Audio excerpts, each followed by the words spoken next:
This week's episode of This Is Only a Test is made possible with support from Linksys. Bad Wi-Fi is usually due to your Wi-Fi equipment rather than your ISP. Update to Linksys and kiss dead zones goodbye. Linksys solves the biggest Wi-Fi issues like buffering and connection problems, and you can easily set up guest access and parental controls.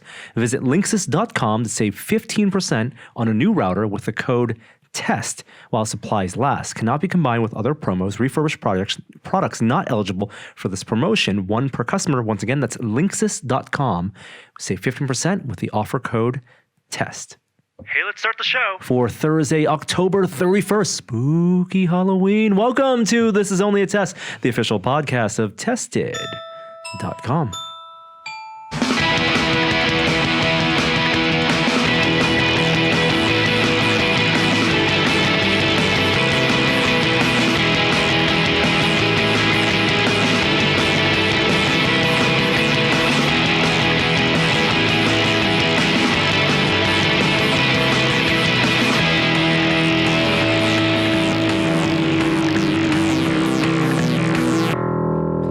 Hello and welcome to an especially spooky episode of the podcast this week. I'm Norm, and it's scary because, well, Jeremy's not here. Oh no! I'm continuing my ongoing feud with Jeremy, where we can't be on the same podcast at the same time. We get Slack notifications at late the night before we record, and someone has to give. It's a game of chicken every week. If Jeremy says podcast at this time tomorrow, I say sounds great, and then Kishore says I'm not gonna make it.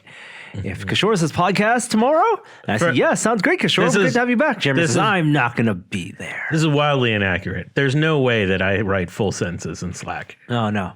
But if Jeremy was here, I wouldn't get to be here. Hey, true. who's here? Our friend Trace is here. So stepping up to the plate, you got Trace Dominguez. Trace, how you doing? I'm doing really well. Yeah, really well. Thanks for filling in that week I was gone. I'm going to my go out pleasure. there and say right now, Trace is a fan favorite. Oh, already. Really? Yeah. Oh, thanks, I didn't even know fans. that. That's so awesome. Fan favorite. One fan told me he really liked Trace on the show. Fan favorite. One fan.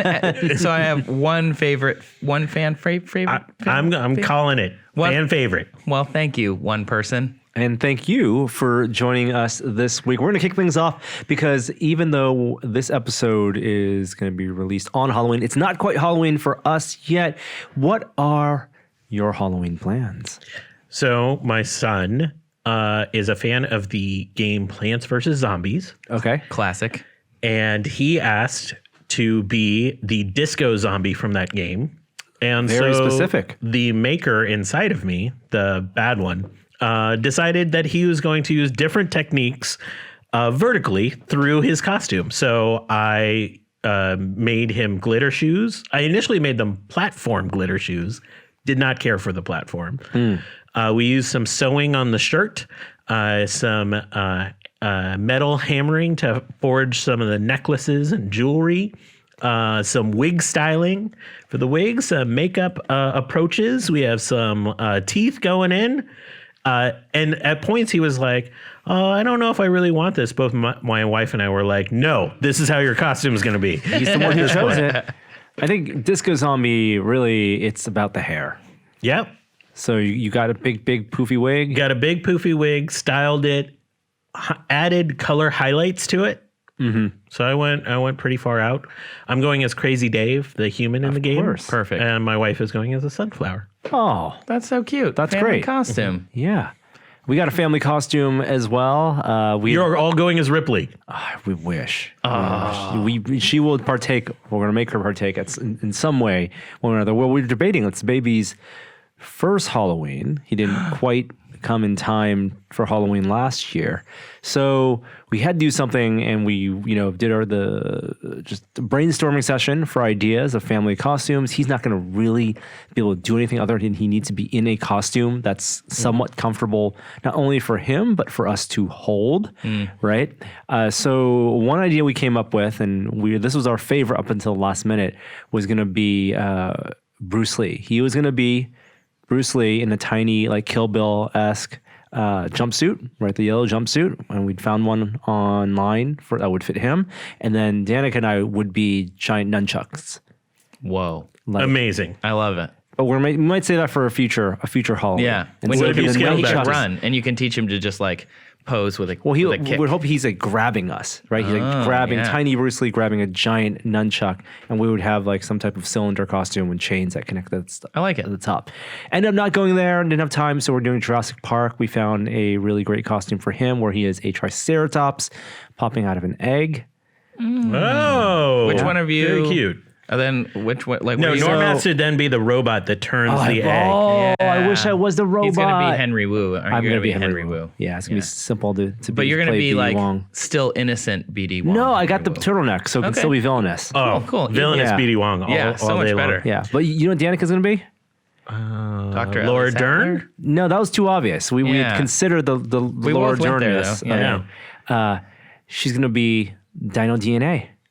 Dino Oh, DNA. the mascot? Dino DNA. Wait, Mr. DNA? Mr. DNA? Mr. DNA? I mean, I'm Love making that promises guy. right Mr. now. DNA is The a costumes personal are still fave. coming together, so He is hopefully it pretty all. good. So if by the time you listen to this podcast, if it's Halloween evening on the Pacific and there's our tweets with these pictures, then you will know we have made it. It was successful. If not, then something went terribly wrong. Trace, how about you? I don't have any Halloween plans except What? to hand out candy. I'm just handing out candy. I have a friend who's been out of town for like 8 months. She's been traveling South America, and she's here for 2 days over Halloween. Yeah, but you should put on something. Put on a cape. I don't know. Go to the door in something. We're gonna be outside the whole time. We're just gonna hang out on her stoop. wear something. I'm not super into Halloween. I know. Fan favorite gone. I'm I've been taking away ruined. the title.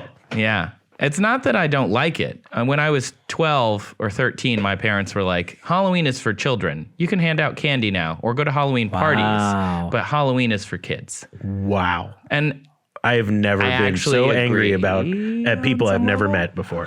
I agree on some level. I don't want to give candy at the door to high schoolers. All right. Redemption opportunity. Yeah. What kind of candy are you giving out? Ooh, we've got a selection of candy bars, the fun size ones. I prefer to give out some Skittles as well, but Oh, chocolate base. we've got Snickers, Milky Ways, dark Milky Ways, some what's a Twix? Okay. Twix. Yeah. Okay, Twix. All right. Okay, you're You're good. fine. You're You're good. fine. Yeah. You're fine. Yeah. Yes, okay. as long as The answer is it's all not the, Peeps. the correct answer is always some form of Kit Kat. Yes. Okay. Some there might be Kit variant. Kats in there. We haven't opened them because we'll eat them. Yes. The incorrect answer is any sort of Smartie based or Milk Dud. No, or coconut almond Chewy. joy, Ugh, yeah. No. Those are the gross. incorrect answers. Gross, Yeah. gross. or the candy corn. We're not No candy monsters, Kishore. Also, anyone that's doing the full size candy bars, why I loved that as a kid, don't show off. There's no need to show off. Yeah. Yeah. show off. The dentist on the other side of the lake that I grew up on would do the full size candy bars. The dentist, because Yeah. he's like investing in himself. Then Yeah. nice. Are we ready to do a little top story? Well, what did you? Anyone do any fun things this weekend? I went to Canada. You were in Canada. I went to Regina, Saskatchewan. Whoa. I went to the Heritage Classic, which is an outdoor game in a CFL stadium. It was between my Winnipeg Jets and my son's favorite team, the Calgary Flames.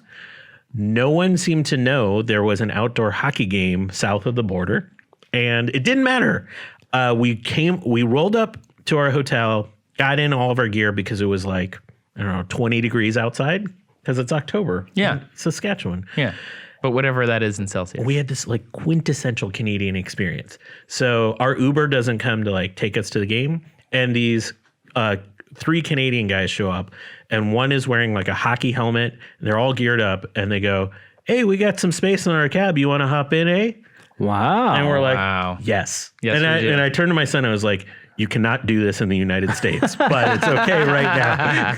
And so we go to the game. We get to the game. It starts snowing as we walk in.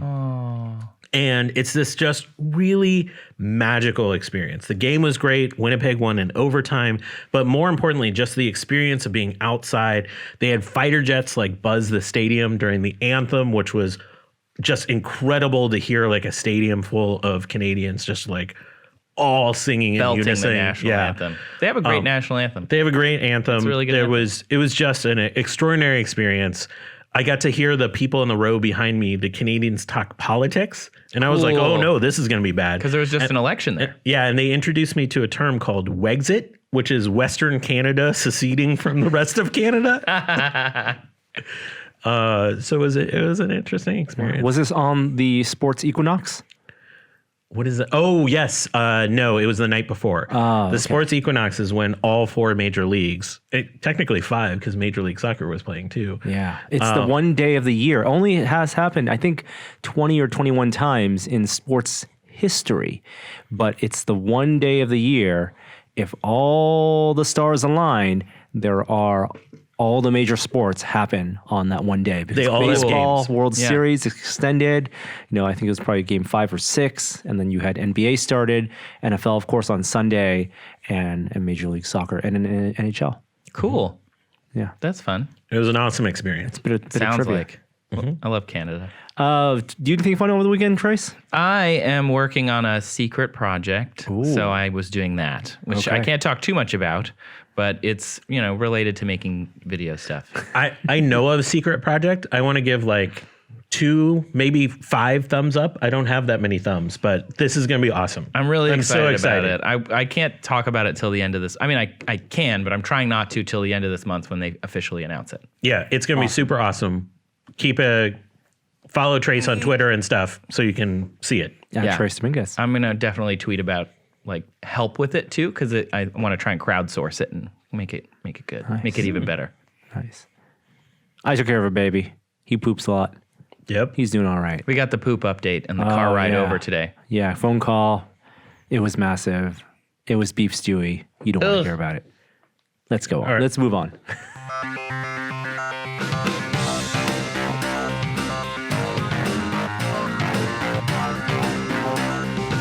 Top story this week. Ooh, okay. So there are a couple things that were in contention for top story this week. We could talk about the Apple new product that was stealth dropped. No. No, Let's not talk for about top streaming story. media for cord cutting. This is, I think, is worthy of a top story. It's a big deal in the world, an increasingly competitive and crowded world of streaming services. Warner Media, AT&T, the big, the non-NBC media conglomerate, has now announced the details, not only pricing, but also content plan for their big streaming over OTT is what they call it, play. And it's HBO Max, of course, which is something they announced the name of earlier this year, maybe late last year. And it will be $15 a month. So What do you get with it though? yeah, so this is where there's a little bit of confusion, right? Because we had questions about this when they announced it as HBO Max. Do you get there's- HBO with it?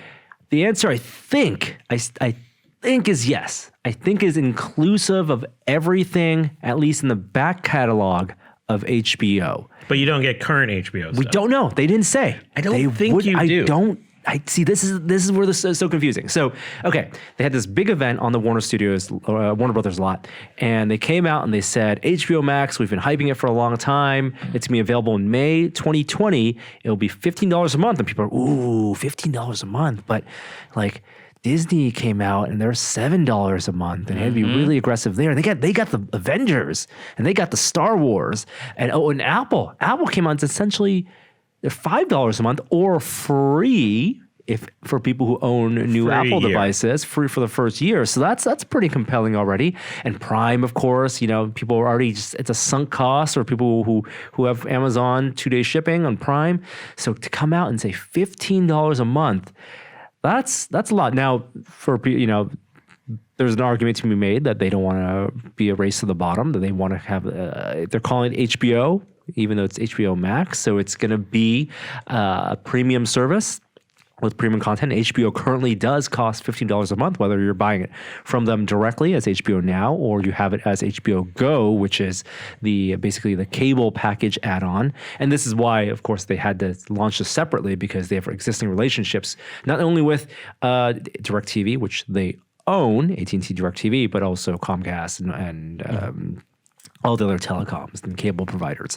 So they said the foundation of HBO Max will be HBO content. All the shows, all your favorite shows. I hate the wording on this, because they wouldn't straight up say every HBO show. They said all your favorite shows and all the new ones will be on HBO Max. I'm going to just give them the benefit of the doubt and assume they meant that They will have parity not only for the back catalog, but on timing for new releases for new HBO shows. Let's give them the benefit of the doubt.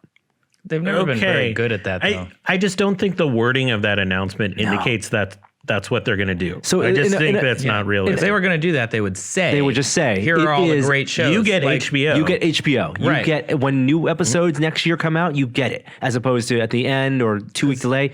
They didn't. That's a huge selling point if that's what you're getting. If you're not getting it, then they need to obfuscate it I know. so that And you it get did excited sound and build the hype. a little bit of like an obfuscation. Yeah. So again, worst case scenario, there'll be not all the HBO content that you expect that people on the cable subscription services get or HBO Now subscribers get. Best case scenario, it will be parody on the back catalog and new releases, John Oliver, all that stuff. Okay, in addition to that, they are making their own shows. So the big content announcement was new Game of Thrones.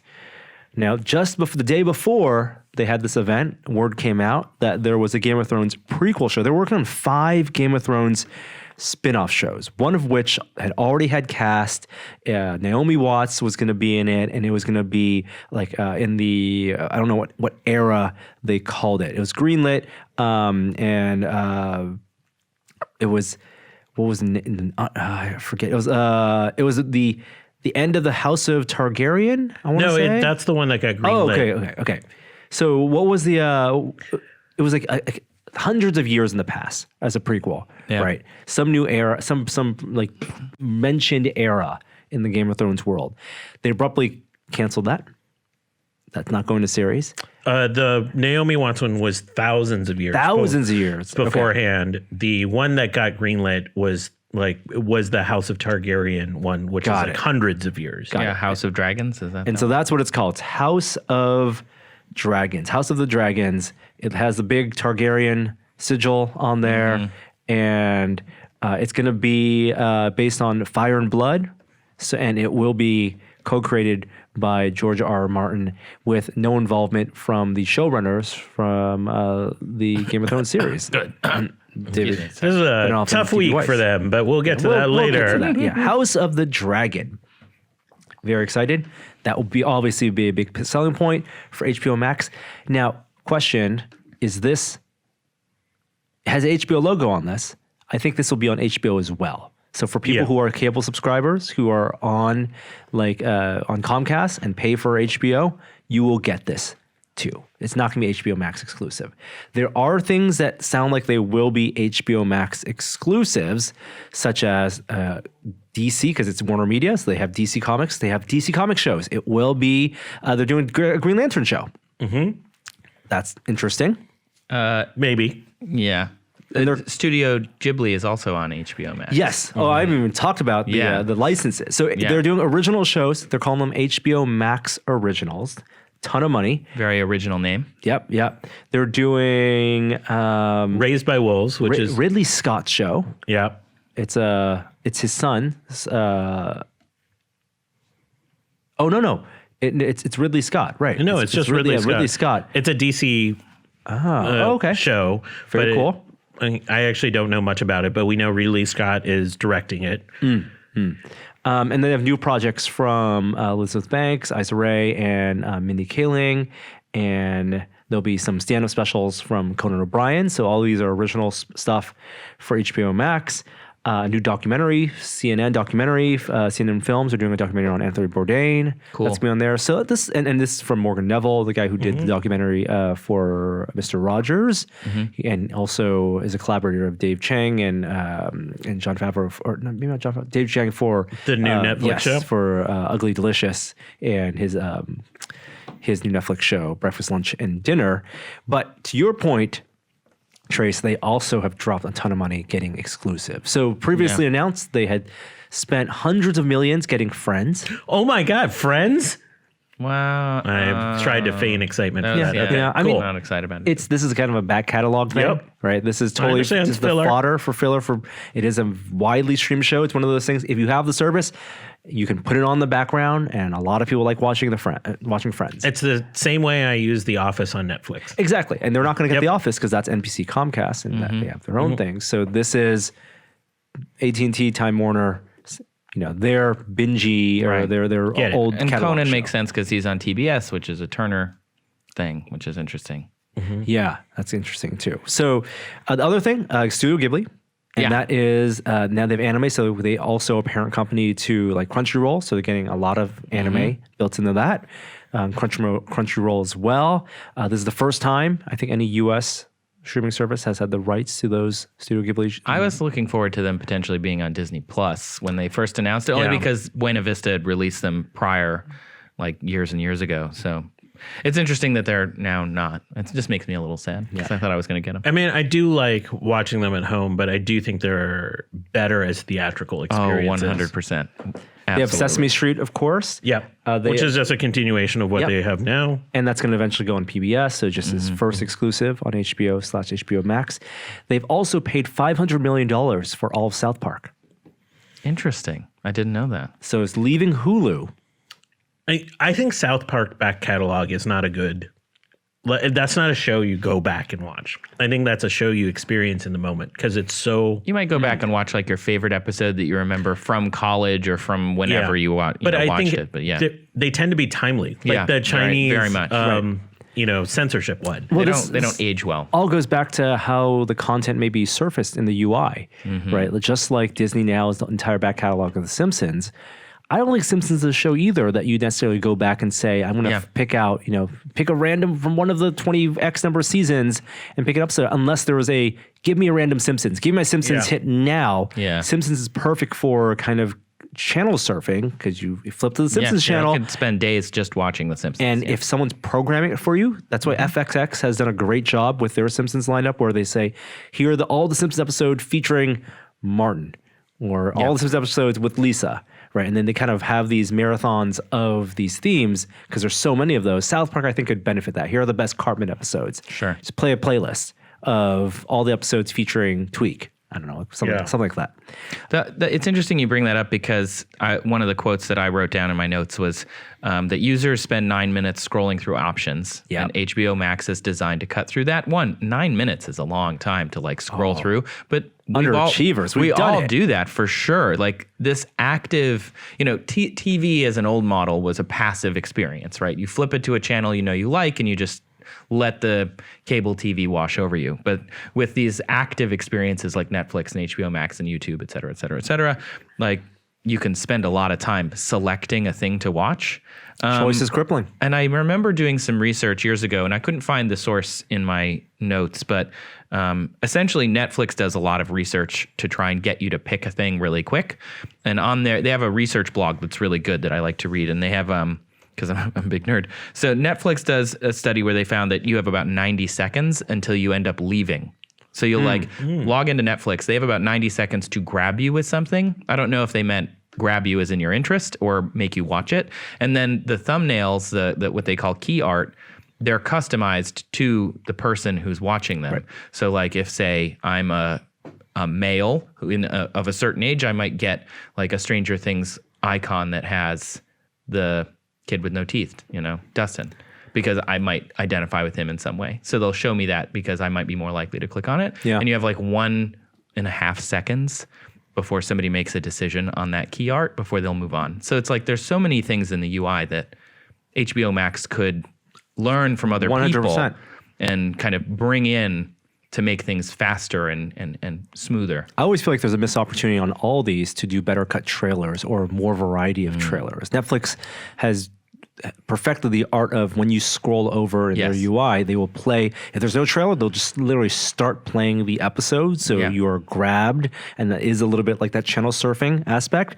But oftentimes for movies and TV shows, they're going to cut some version of a trailer. And the thing I hate is if I'm sitting on an icon, seeing the same trailer.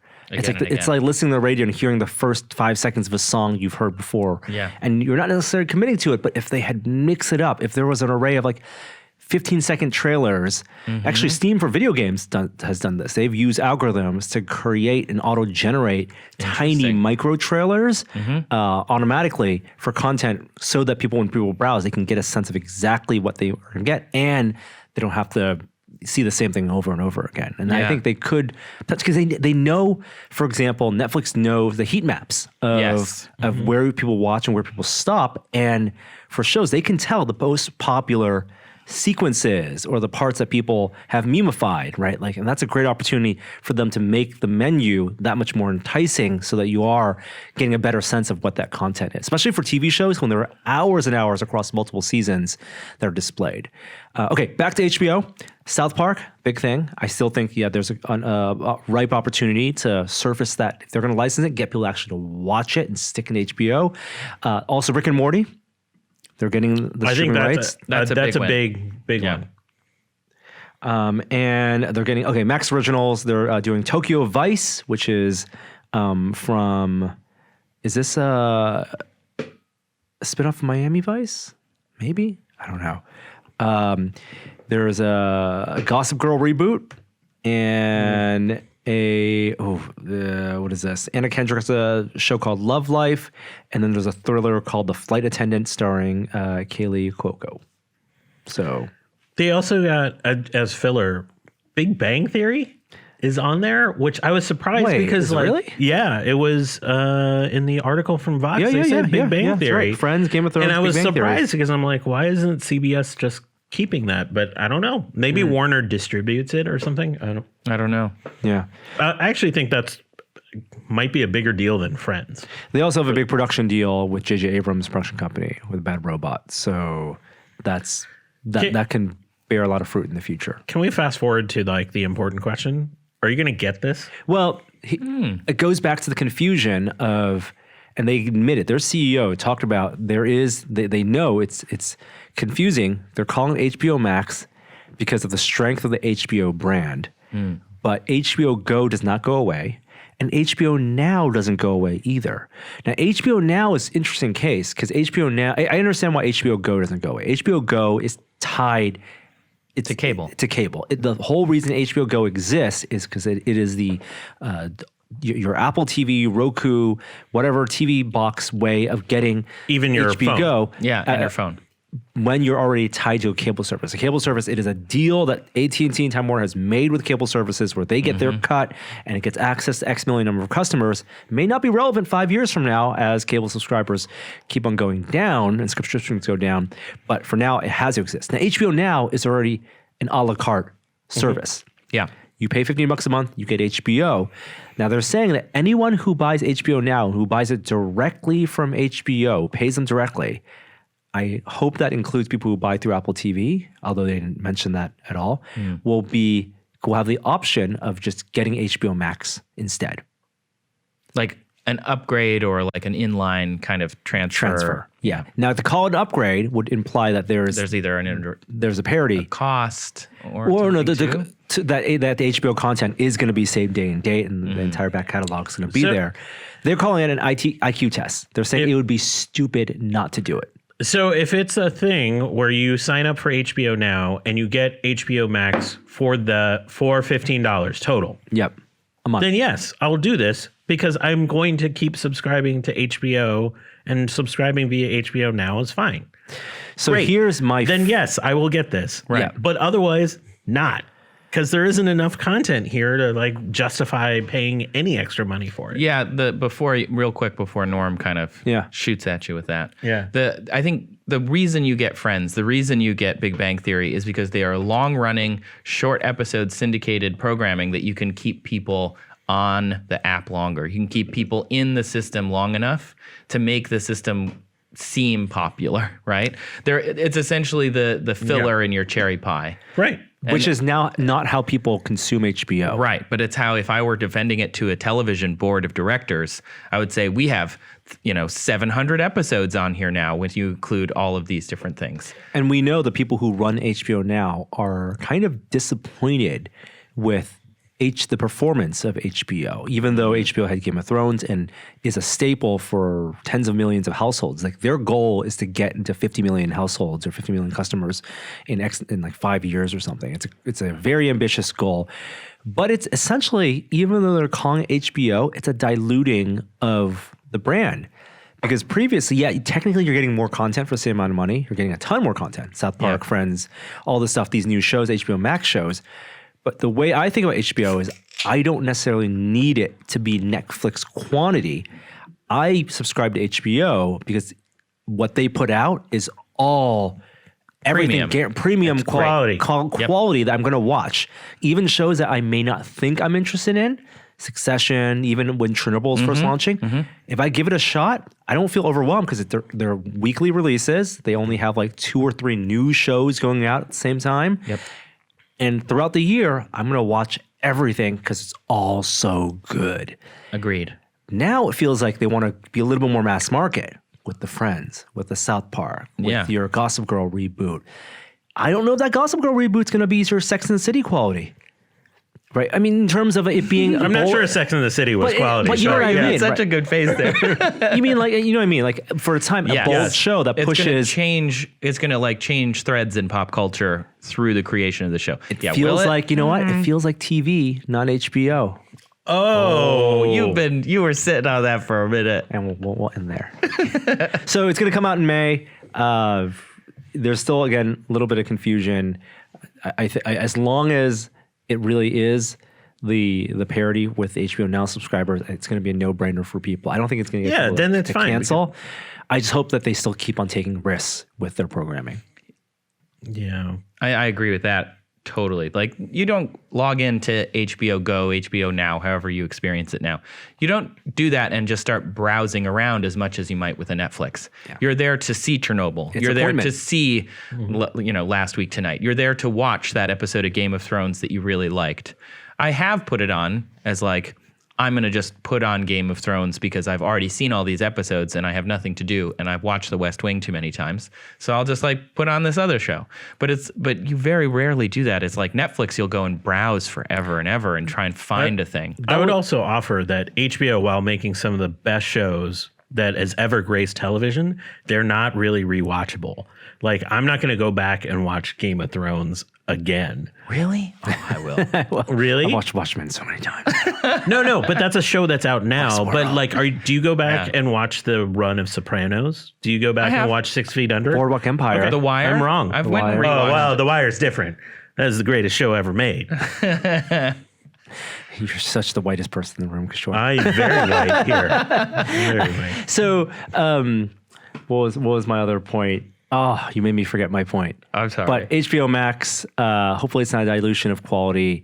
One of the biggest competitive advantage that HBO had as a subscription-based service and now an OTT, a la carte streaming service was appointment television in a way that Netflix and Amazon Prime rarely are. The big flagship shows on Amazon Prime and Netflix were, like Our Marvelous Miss Maisel or Stranger Things. I think Stranger Things is probably the closest you can get to appointment television on streaming, where people wanted to watch it the moment it dropped and wanted to binge it on Netflix. And there were a few shows on Netflix that did that. I'm going to shout out to the Great British Baking Show that they're doing week over week this season. I'm enjoying it. And I know other people who are and also are doing like appointment television and Right. tweeting about it. And I was surprised actually how much I enjoy watching television week over week because previously it had just been bingeable. But HBO was that. Even Yes. though it was an app and it was a streaming service, people made appointments for 6 p.m. Pacific, 9 p.m. Yes. Eastern. You would go and watch your Game of Thrones, watch your Westworld. And for a streaming service, that was unique. I hope they don't lose that with all these Max originals. Yeah. That it's just going to be, again, stuck in a menu on Netflix, 90 seconds, and now I'm crippled by indecision. I never felt that way on HBO previously. Yeah. All right, that's enough for our top story. Let's move on.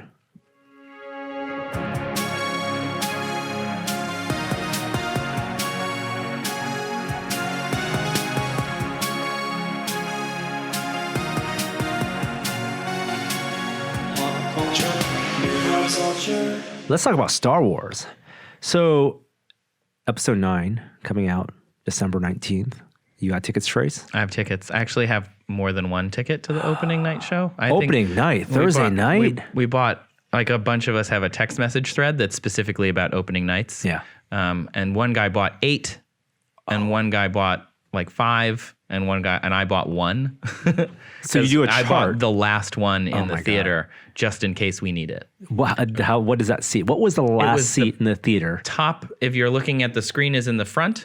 It was the furthest back row on the far right side, which better is than not the not a bad seat. It's better than front row. That's Yeah. what I was saying. Let's say I was surprised it wasn't front row being the last seat Yeah, no, sold. this is at the San Francisco Alamo Draft House. So the front row isn't terrible. It's not as bad as some theaters, but it's still like the back row has a little height to it. It's actually kind of nice. I'm not seeing it for a few days after release. But I have 13 tickets because my whole These aren't Hamilton tickets, Kishore. no, but my whole family's coming out for Christmas. So you will be using them. like all of us are going. That's going to be fun. That's going to be really fun. So after episode 9 comes out, it will be the end of the Skywalker saga. And as Lucasfilm has promised, there won't be Star Wars movies for a little bit as they're kind of redeveloping the cinema angle. Well, that sounds like a sigh of relief, given the kind of influx of Star Wars we've had to various degrees of success. But on the horizon, we had heard of a couple different projects. For example, Rian Johnson is still developing his own non-Skywalker saga trilogy over at Lucasfilm. Looking forward to Knives Out, also coming out in, in the next month or so. And then there was word that Lucasfilm had signed a deal with the showrunners of Game of Thrones, David Benioff and D.B. Weiss, to do a trilogy as well. And this was supposed to be the next trilogy that we would see coming out in 2022. Well, it was announced this week that that's not going to happen anymore. They are off of Star Wars. Sorry, guys. Well, This just reinforces one thing. You do not mess with Kathleen Kennedy. She will knife you if you get out of line. well, she'll take no sass. Yeah, and I mean, we know from what happened with Lord and Miller that they tried to introduce some more improvisation. And like the story goes that Lawrence Kasdan was like, no, you shoot what's on the script. And while I think they just wanted to, do their own style, and that did not work with Kathleen Kennedy's approach. I'm sure there's somewhere in the middle is the truth there. But I think this, like Colin Trevorrow, Yeah, who same thing happened to him. Well, he's fine. He's doing Jurassic World. No, Part 3. I don't shed a tear for any of these people. They're all really successful. They're going to land on their feet. But the story that came out the day before these two got axed could not have helped them. So this was an interesting story. Did you read this? It was a Twitter thread. Actually, did, yeah. That came out. They were both at the Austin Film Festival. And this was their first public appearance because previously they had both been slated to appear at Comic-Con and then bailed at the last minute. But this was not a highly publicized event, but they did a panel at the Austin Film Festival talking about their experience making the Game of Thrones series. A lot of questions from the audience. And while there is no video of, and I think that's important, video context of what the questions were and how they answered it, the Twitter thread, a live tweet for the panel from the user for Aria. Gives you a sense of the allegiances and the fandom. Casts the panel in not a great light, and their answer is not in a great light. And I'm gonna take this with a little bit of grain of salt. Sure. You got to read the thread yourself, but a lot of the answers were them saying that they really had no idea what they were doing. They were really scared doing the pitch, and they were the whole, X number of seasons and years making this show was basically a lesson, a school for them in writing and directing, and and they addressed the concerns that they didn't have diversity in the writing staff, not to great effect and not to satisfaction. But the takeaway was that they really didn't have any idea. They're figuring things out as they're going along. And the internet feedback was this big, like, We knew it. exactly. We knew it. Right, like this big validation of their criticism of these two showrunners. And I think that's the part where you got to take it with a grain of salt, because as any person who has worked on any film or any TV show would tell you, it's all problem solving. Yes. No one goes in these big, massive projects with the expectation that one, it's going to be the biggest pop culture event in known history at the time and is prepared for that. And two, has any idea, has a complete idea of what they're doing. All of creative process in television is problem solving. And rarely do people have a complete vision of what they're going to do when they go into it. So I think they were being a little bit honest and humble about themselves as showrunners with the acknowledgement of like it's a big collaborative process. And it was then taken as in them being not the right people to do it. Now, regardless of whether they were actually the right people to do it or not, we'll never have the answer for that. They did it, you know, that it is what we got. And there are many parts of the show that, you know, we loved, right? That I don't think you can say that you can't take the finale and the people's disappointment with the final season without considering the success they had with the first 6 seasons. Yeah. Either. Absolutely. So, but it is unfortunate because, again, we don't know if this is directly correlated or related, but very shortly after this panel, it was then announced that they would be off Star Wars. It's hard not to think they're not related. Yeah. The timing is just too convenient. And you can imagine being a exec at Lucas and reading the reaction to this and getting pissed off. That, like, why did they put themselves in this situation? That, I think, is the bigger thing, right? The putting themselves in the situation, the not being aware of how anything they say, and that's the fear, right? Being careless with their public appearances. Because once you are in the lockbox that is Star Wars, the Star Wars universe, you have to be airtight. Yeah, it is if you Apple can't do levels of PR. Yeah. And that's basically what this is. This is really bad PR for them personally.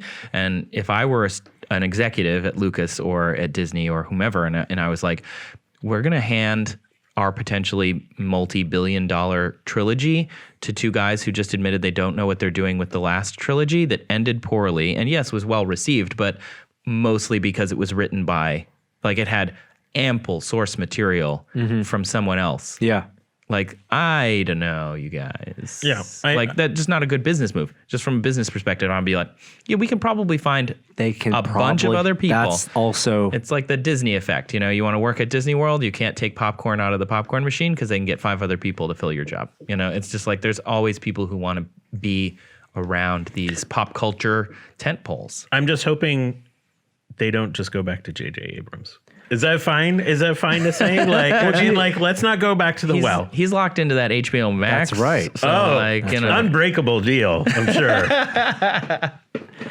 I think J.J. Abrams would be smart to move on to something new just to keep it different and interesting. And I think there's so many talented writers. I think Disney Plus actually is a great place for them to cultivate talent. Yeah.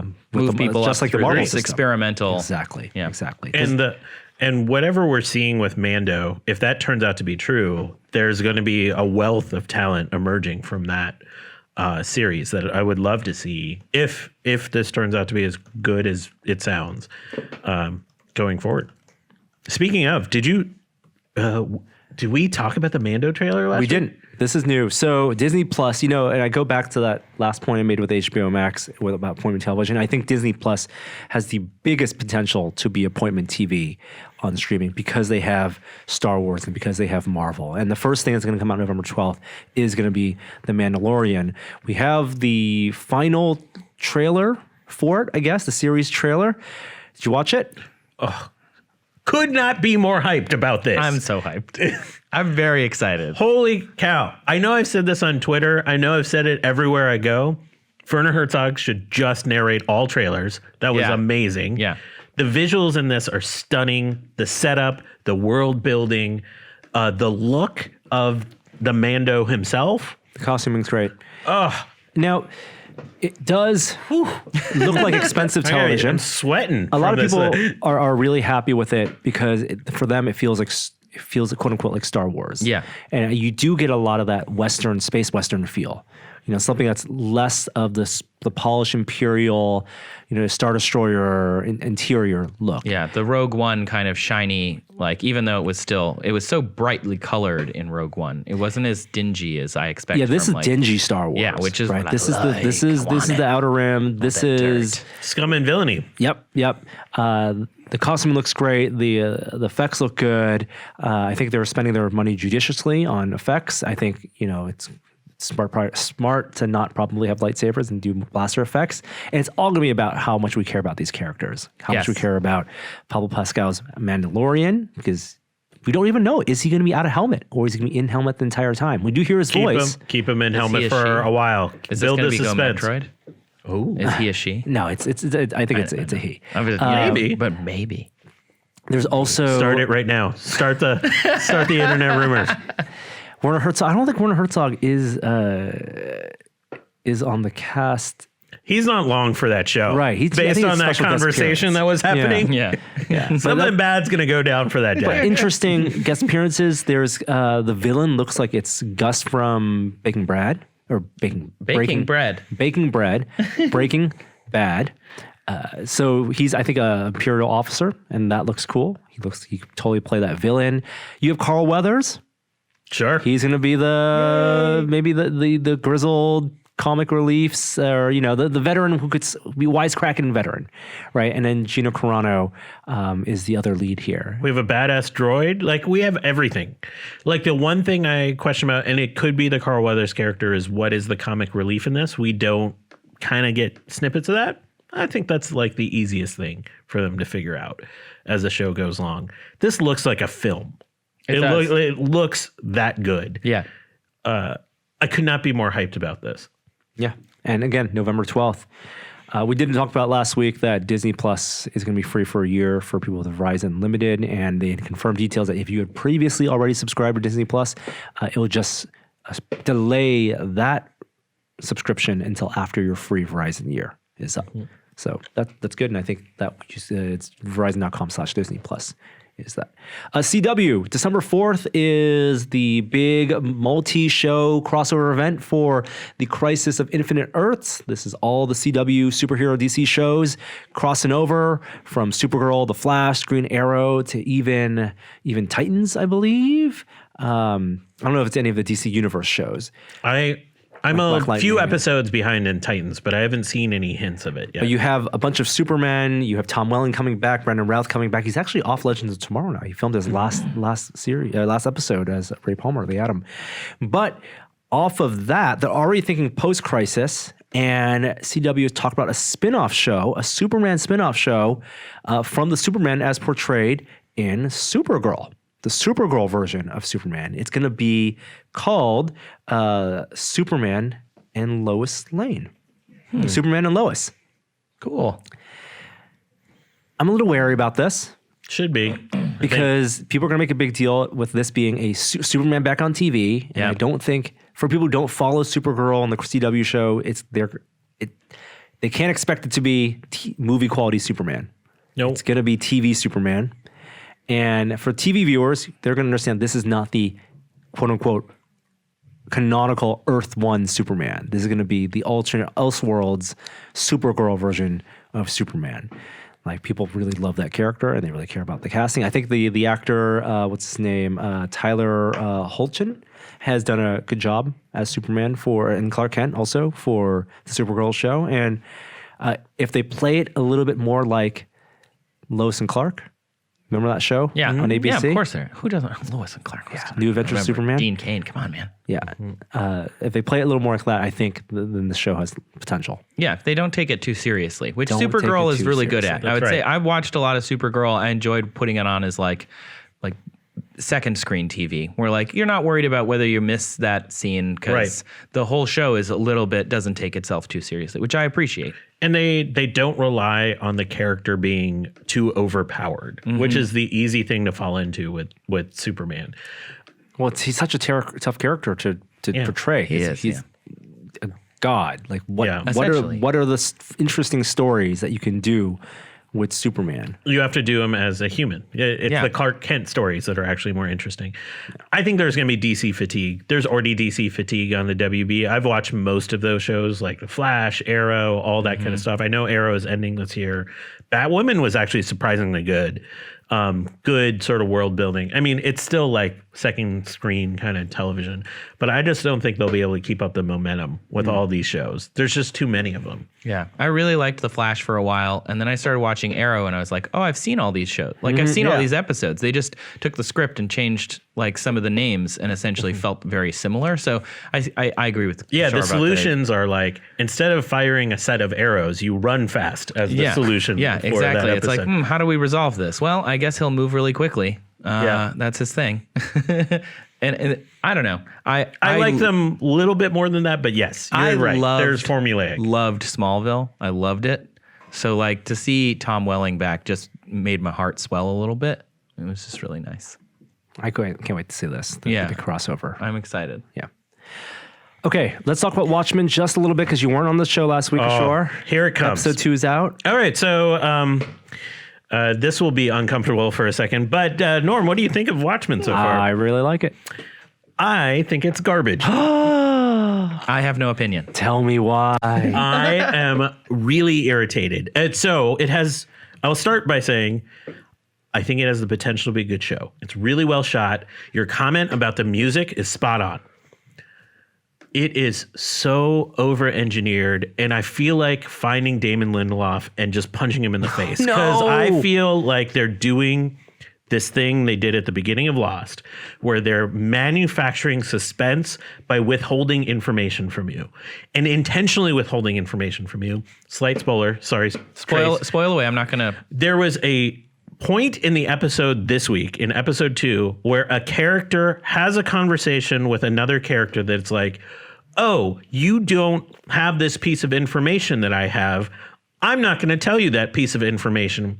That was a whole engineered behind the suspense. It's like, I'm a character that knows something, and I'm going to intentionally not tell you. And basically, they were talking to you, the audience. Yes, member. they're talking at you as the audience member. I don't like that. It infuriated me because I was like, I've been through this with them. I've been through, like, I was like, oh, I'm at the hatch right now from Lost. They're building this suspense, and they've not proven at all they can pay it off.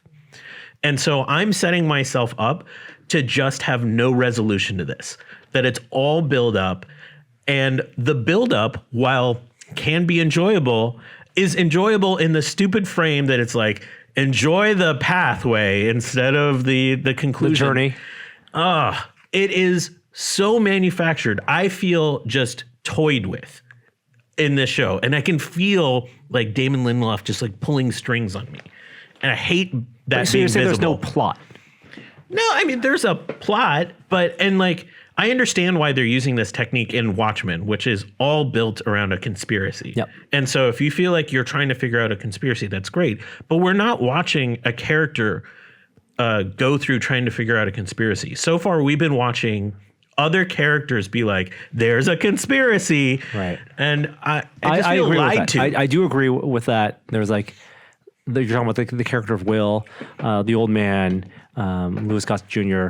And yes, that scene I think was a little too much. This show is a mystery. Like, this show is a mystery. It literally ends with what the fuck. Yeah. But the Jeremy Irons portion, I am loving. Very enjoyable. That I think part of his the show. portrayal, so creepy. Yeah. Right in Jeremy Irons' wheelhouse. That's what he does best, being creepy. What I love also, if you're following the meta story, people watching the show, again, this is week to week, what something HBO can do and Netflix can't, is that you have fan bases and communities kind of spin up as these shows go on, and obsessive fans scrutinizing not only the teasers for the next episodes, but also frame by frame the existing episodes, looking back to source material. HBO is releasing a bunch of extra reading material if you want to dive deeper, and people have posted a whole spectrum of theories, and some of those theories they already have anticipated and season 2 or episode 2 already addressed. So I like that part of it.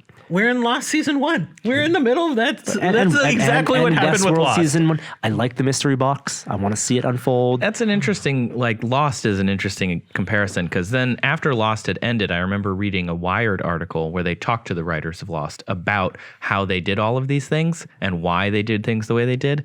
And I wonder if maybe the Watchmen feels the same way in the writer's room where they were like, well, we set up all these things that we never knew if we were going to pay off. And we never knew if any of them were going to happen because we didn't know if we were going to have a next season ever. Well, this is similar in that it is the same writer. It is Yeah. Damon Lindelof. Yeah. But different in that they know they wrote this for one season. Yeah. And everything he's done after Lost, The Leftovers is the prime example, is built in the model where he knew the ending going Yeah. into it because of the lessons from Lost. Where he didn't know. Because anything none of about them anything. knew, right? Until the best thing they did was to say, we're going to end it after this final season. And even then, the final season had filler, that new things introduced that were unnecessary, that never paid off. I'll also tell you, I think the white supremacy stuff feels manufactured too. I feel like That's actually that's a plot point. yeah, There you go. Now you're thinking with portals. yeah. I think I'm irritated because I want to like this show a lot. Like there's so much to like about it, and I could just feel like I'm cynical that I'm gonna get anything. All right, I'm gonna try to convince people out there who have not seen it. Here's my pitch for this week. Last week, my pitch was the music, because the music is Trent was really Reznor good. and Atticus Ross, and they're gonna put out the 3-volume soundtrack for the show as vinyl first. Pitch me, All Norm. I have not watched it yet, Okay. so pitch me. Here's Here. something that's interesting and funny, because obviously people know Watchmen in most of mainstream media, not only from the graphic novel, but from the Zack Snyder You've read the comic? movie. So you've read the comic. A lot of people haven't read the comic, but a lot of people have seen the movie. Yeah, because it was a big I've deal. done both. And you've seen the movie, and so a lot of people are confused watching the TV show because it's not a sequel to the movie. It is a sequel to straight up the comic. Which is awesome. Ooh, So it is Squid. Because the comic ends such a nice like. Ooh, It is Squid. Whoa. Psychic Squid. It's not a bomb, right? Okay. As portrayed in the movie. I didn't like that about the movie. Yeah. Yeah. The Psychic Squid is weird AF. Weird AF, yes. And this show has that weird AF tone to it. Now, the one homage that was put into episode 2, do you remember there was a simultaneous thread in the comics. They would be parallel stories, not only the main story, but you would have the Black Freighter. And the Black Freighter was a comic within a comic, right? There was a comic that was inside the world of Watchmen that the kid was reading, but had parallels, and it was, again, the writer of the Black Freighter who then helped Ozymandias develop the plot for the Psychic Squid. But anyway, the parallel thread in the Watchmen TV show is there's a TV show and a TV show. There's a thing called American Hero Story. And it's alluded to in the first 2 episodes that it's a global event. People are watching this, and they show not only advertisements, but they show clips of this TV show that's that people are watching as they're in the episode. And the TV show is supposed to be about the founding of the Minutemen and the first superheroes. And it's a docudrama. And the docudrama, while it's still directed by the same director who's working on the HBO Watchmen show, it's filmed like the Zack Snyder Watchmen. Weird. It was definitely very meta moment that I was like, oh, this is so interesting and strange. And I love all the connections to the comic that are showing up. The other thing to sell you on is Regina King is so good. Yeah. Her performance is just incredibly touching and believable and complex.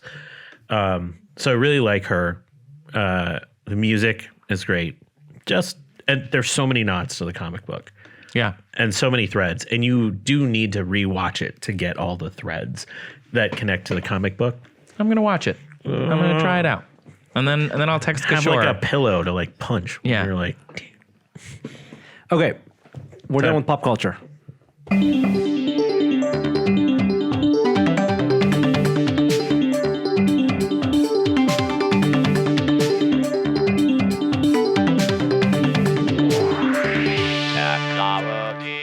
and also like the ending trailers. So one of the big things in tech this week is Apple had a quiet launch for a new product. It's out today. It's out yesterday for if you're listening to this on Halloween. But the AirPods got their long rumored sequel. Now, take a step back. Remember, AirPods came out a year and a half ago now, almost 2 years ago now. It's been a while, Yeah, right? AirPods. it's been a minute. Right? And then it was $160, and then they sold a slightly revised version of the AirPods with a new case that had Qi wireless charging, contactless charging, so you could put it on your Qi chargers. That was $200, or you could buy the case itself separately for, I believe, $70 or $80. And then this week, they announced the AirPods Pro. Slightly redesigned form factor. Two things immediately noticeable. One is they now have silicone tips, so they are fitted to be noise isolating. But also the added benefit, they may not fall out. They might not fall out. That's a big concern. And so there are 3 different sizes of tips, and you can actually go to an Apple store and they will let you try them on. Gross. Which is kind of gross, yeah. Kind of gross. Do they have like little ear booties? Like you put the little thing at a shoe store, they give you like little things. A little condom for your hair. Ooh, yeah. No. And they are significantly shorter than Yeah, I noticed that. the That's weird. existing AirPods, which was a big criticism of the design of the first AirPods. These are long little stems. The stem itself, the antenna, is shortened, and so it's a little bit more recessed. You still have a little bit of a stem, but there's also now like a button that you can, or not a real button, but like a force-sensitive place you can press. The big feature, though, is they say it's improved sound quality, but it has noise cancellation, active noise cancellation features, which is something that has been ruled on the over-the-ear headphone world by Bose, and most recently Sony has done very well with noise-canceling headphones, but noise-canceling earbuds are still maybe a little less common, and these are $250, which then put them on the high end, very high end for headphones. Especially earbuds. Yeah. The storage case is a little wider now, and it has 4.5 hours of battery life when you're using them without charging them in the case. And it comes in white only. A lot of people had speculated maybe Yeah, different there would be 4 colors, but no, I think Apple knows that the white AirPod is what kids at school recognize as that is the status symbol. Mm-hmm. You don't want to confuse it with your Amazon earbuds or your Microsoft earbuds or Pixel Buds. So white is Apple, and that's what they're going with. So they're available now. People have had early reviews, and they say that the noise cancellation works. I haven't seen any direct A/B comparisons with the Bose or the Sony systems, but it works on subway. There's also an interesting new use of noise cancellation, and Apple says it samples at 200 hertz, so it's doing a lot of sampling, adjusting, canceling. But they also have this transparency mode where if you press that fake button, then it does dampen the noise around the world, but it recognizes things like speech and other, I guess, tones that you would want to have pass through, and just gets rid of the low-level noise, and in real time lets you have conversations while not hearing like a noisy jet engine while you're on an airplane. I'm really interested in these. I had, my dad's an audiophile, so I have had many different headphones that he's like, these are crap too. But I tried the Apple in-ear headphones because everybody had the EarPods, which used to be wired, and now they're AirPods, right? But the in-ear ones have a similar design, the like earbuds with different size tips. And I liked them so much, even though they were $70, which was a lot more than the EarPods. I bought 2 pairs because the first one I wore out, like the cables started to like break down. So I ended up buying another set of them, and I liked them a lot. So I'm really interested in the AirPods. If they've copied those similar sound drivers with updated, like innards, I'm sure, but like they sounded so good that I'm really excited to hear these. Mm-hmm. I'm curious just from sound quality perspective. Yeah, sound quality, noise cancellation, also comfort. A lot of people don't like the in-ear silicone tips because they're not perfectly fitted. They also create a buildup of pressure. Apple says they have like a vent system now to release that pressure, so it won't feel like you're just kind of stuffy-headed when you're wearing these. Etymotic had done the best, I think, previously in-ear silicone buds, but again, they get dirty. I think Apple's charging $4 to replace the tips if you get yours That's not too dirtied bad, up. actually. That's not that bad. But I'm unconvinced that the sound quality can be good and noise cancellation is good on something that's wireless like this. I'm not convinced it'll be that good at $250. That's the thing. This is more expensive than the AirPods when they came out. Oh yeah, which were considered very expensive. Yes. right? Yeah. And so you have to evaluate this against all of the other competitors that are out in the marketplace now. Because when AirPods came out, 3 years ago, I looked it up, 2016, December 2016. Whoa. So there were still wireless earbuds out there, don't get me wrong, but there weren't nearly as many. And so like you could justify like this is like a thing that just seamlessly works with my device and gives like good enough sound quality. yeah, good enough. Now you have choices. And so I have a hard time if other devices live up to the same sound quality, spending for the high-end Apple price point. Especially since at the same time, Amazon has their Echo Buds, and those are $130.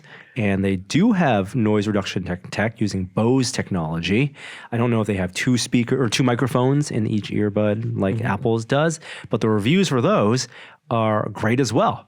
The Verge said excellent sound quality. The only problem is that they charge over micro USB and no wireless charging. I think wireless charging. Amazon doing with these micro USB? Everything is still micro USB with them. It makes no sense. Yeah. You need to get on that USB 3 train. But I think everyone wants to get on the earbuds because that's going to be the thing that people have in their ears. It's going to be the world of her, right? It's going to be people living, Bluetooth earbuds in ear now. All the time. All the time is going to be the new normal. Well, I understand Amazon doing this because now you have integration with their assistant. And Google, same thing, integration with their assistant. Listening all the time too. Yeah. Siri too now. Siri. With the Hey Siri and the AirPods 2, and I imagine then these will also then have that and that's only going to expand. I mean, if you fast forward to the ludicrous conclusion of this, right? 10 years from now, you're going to have an earbud or like something you just stick on you. Yep. That just sits there all the time and is listening to you. Like we're not that far away from that. You saw even what we have Avengers now. wear it. The Avengers use their intercom system. You just like stick it on you or stick it in your ear and it does the job. I tell you battery. what, though, Battery. Yeah. if you can withstand alien missiles and still have that device working It's amazing. in your ear, I'll buy that product. That's the real superhero. That's the real amazing thing in Endgame. So one of the faults and limitations of earbuds, wireless earbuds specifically, not only battery life is the big concern, and 4.5 hours might sound like a lot, and my AirPods now get like under 2 hours after battery drain after using for a couple of years, right? And 4.5 hours isn't a lot if you're on a like San Francisco, New York flight. That's not long But enough. if you have the case, it charges them. Like, But the whole point is to keep them in your ear. We need all day it's not AirPod battery life. Not possible yet. I don't like how often do we talk about battery density, energy density in batteries? Yeah, it's a problem. It's a hard problem to solve. This is not going to be fixed with the kind of size of earbud they're going to develop. And I think it's perfectly reasonable to have a case that charges your pods that's this small and gives you essentially 24 hours of usage. My over-the-ear headphones get 30 hours of charge. Yeah, that's I great. never have to charge it, essentially. Yeah, exactly. Just before a long flight. That's Norm and I have the same ones and I love them. Yeah, the Sony The 1000 Sony XM3s. 1000s, yes, they're so nice. So, but the other issue with wireless headphones and earbuds is the latency in the Bluetooth connection. And it's one of the reasons that games and VR games specifically don't really like when you do Bluetooth connection. Yeah, for you audio. can't have that lag and play games. Totally. Razer's trying to get around that. They have new wireless buds as well. These are $100. Sorry, they're Hammerhead True Wireless earbuds, $100, and they say they have a gaming mode which will reduce the latency to 60 milliseconds using a dedicated app because of their implementation, a customized version of Bluetooth 5. Interesting. And it is an opt-in. So it might be something that consumes more power, but you turn it on and low latency mode then is activated. That seems reasonable, but we're talking about this really narrow slice. You're basically talking about people that are gaming on their phone or tablet Yep. on serious games that you want this kind of low latency. Yeah. Yeah. For music, That feels like a really narrow slice of people. I think so. Although it's $100, so again, we're much undercutting. But it Apple's doesn't have- 200 doesn't have noise cancellation. Noise canceling and all the other features. Yeah. I think the big toss up this holiday season is going to be if you're agnostic to the brand and the fashion and the statement, right? It's going to be the Apple or the Echo, the Amazon earbuds. I'm really curious what the Pixel Buds are going to do. The one use case I really want to see with the Pixel Buds is if they go back and do the active translation that they talked about with the former set. That would be an amazing use case. It would Pass be. through, yeah. That's where latency that would really be matter too. really amazing if they could, and if they can use some machine learning to kind of anticipate, similar to when you're writing emails, they'll say like, oh, if you this is where we think you're going with this conversation, then they can put that latency down even further. You know, like a map calculator, right? It can tell you, oh, well, if you went this way or that way or this way or that way constantly, it can be faster. And they can do that with conversation eventually, you know, or at least the hope is. The thing about AirPods and other earbuds that really bug me in general is that they're sort of disposable technology. The batteries in them, in the AirPod is 93 milliwatts. It's not very big. So they last a few hours, but they only last so many charge cycles, just like a cell phone. But when you buy a set of wired headphones, like, Norm, how long do you plan on having these over-the-ear headphones that you just got? At least another 2 years. Yeah, years. Yeah. Many years. AirPods batteries deplete over years, especially with the number of charge cycles you're putting them through. If you use them every day, like people do for even a status symbol, you don't even have to be listening to them, but they're still connected. They're still burning battery constantly. And then if you look at iFixit, they tore them down, and it's essentially one big glue piece inside of there. So inside of an AirPod is a big chunk of glue and battery and some small electronics that's not easy to recycle. So it doesn't get recycled, which means every 2 years you buy new AirPods. We're looking at millions of tons of white plastic earbuds in landfills because they can't do anything about it. And we're already at 4.7 million metric tons of e-waste generated in 2016. That's 3 years ago. So it goes up every year. This is the thing that people don't talk about with iPhones in general. Yeah. And even though Apple may talk about their phones using 100% recycled aluminum or their laptops. Renewable energy to make them and recyclable materials. It doesn't solve the problem of the waste of what people do with their old phones because not a significant number of people actually send those phones back to Apple. And there are not a lot of efficient ways to recycle those phones.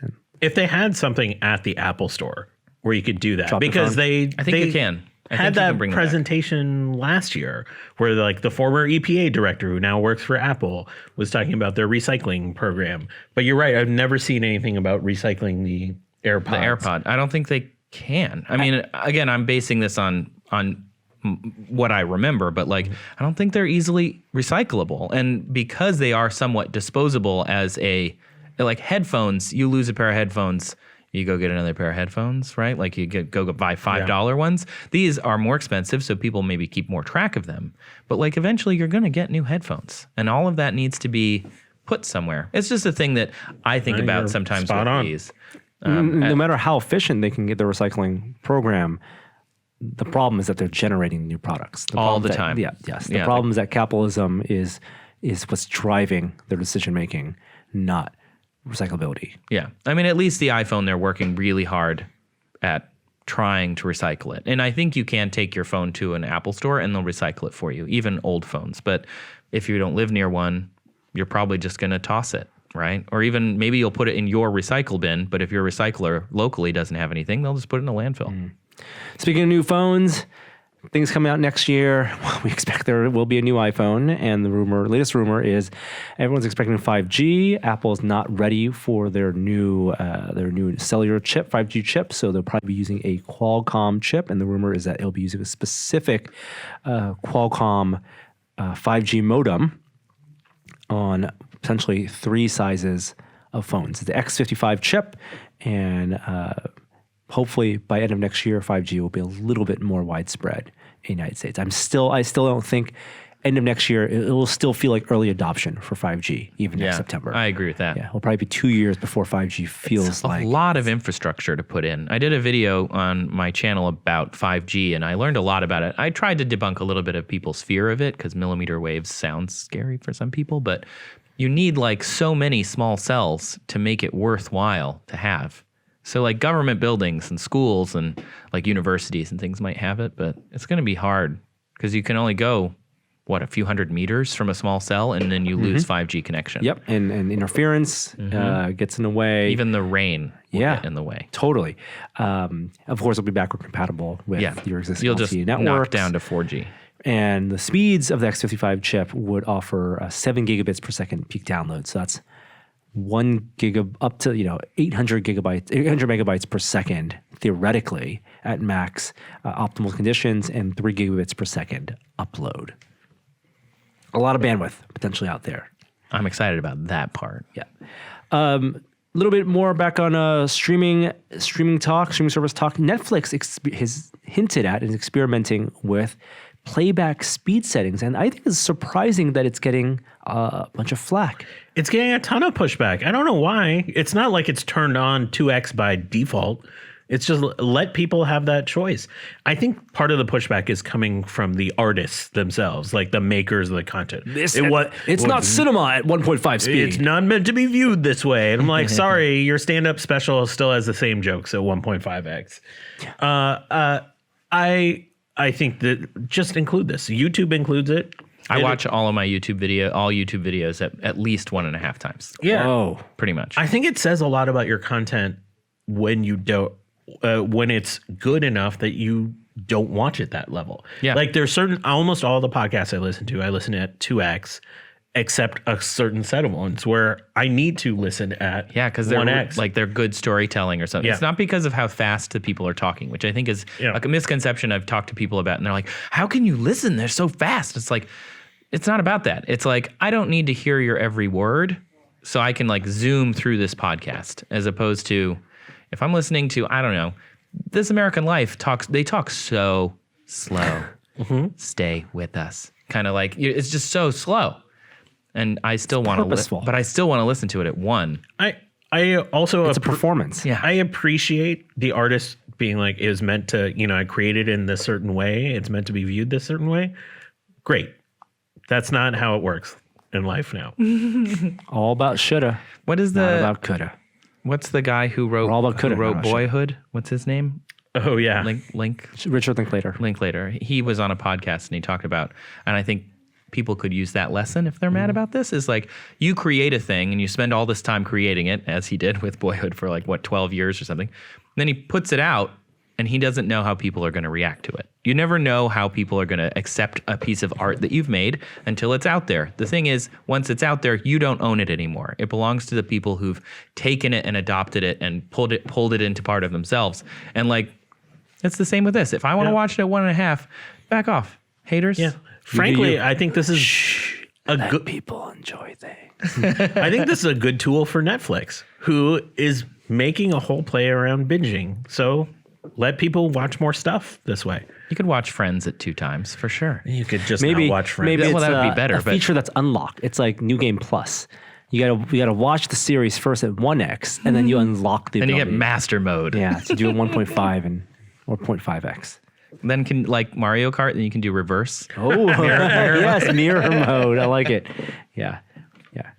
A couple pieces of hardware tech announcements. DJI has announced a new Mavic Mini. It's 250 grams, and it is actually light enough that you don't need to get FAA registration for it. It's almost under the class of the small FPV drones. Has a range of 2.5 miles and has a camera that will film at 2.7K, 30 fits in your palm. FPS. It looks very, very small. So teeny.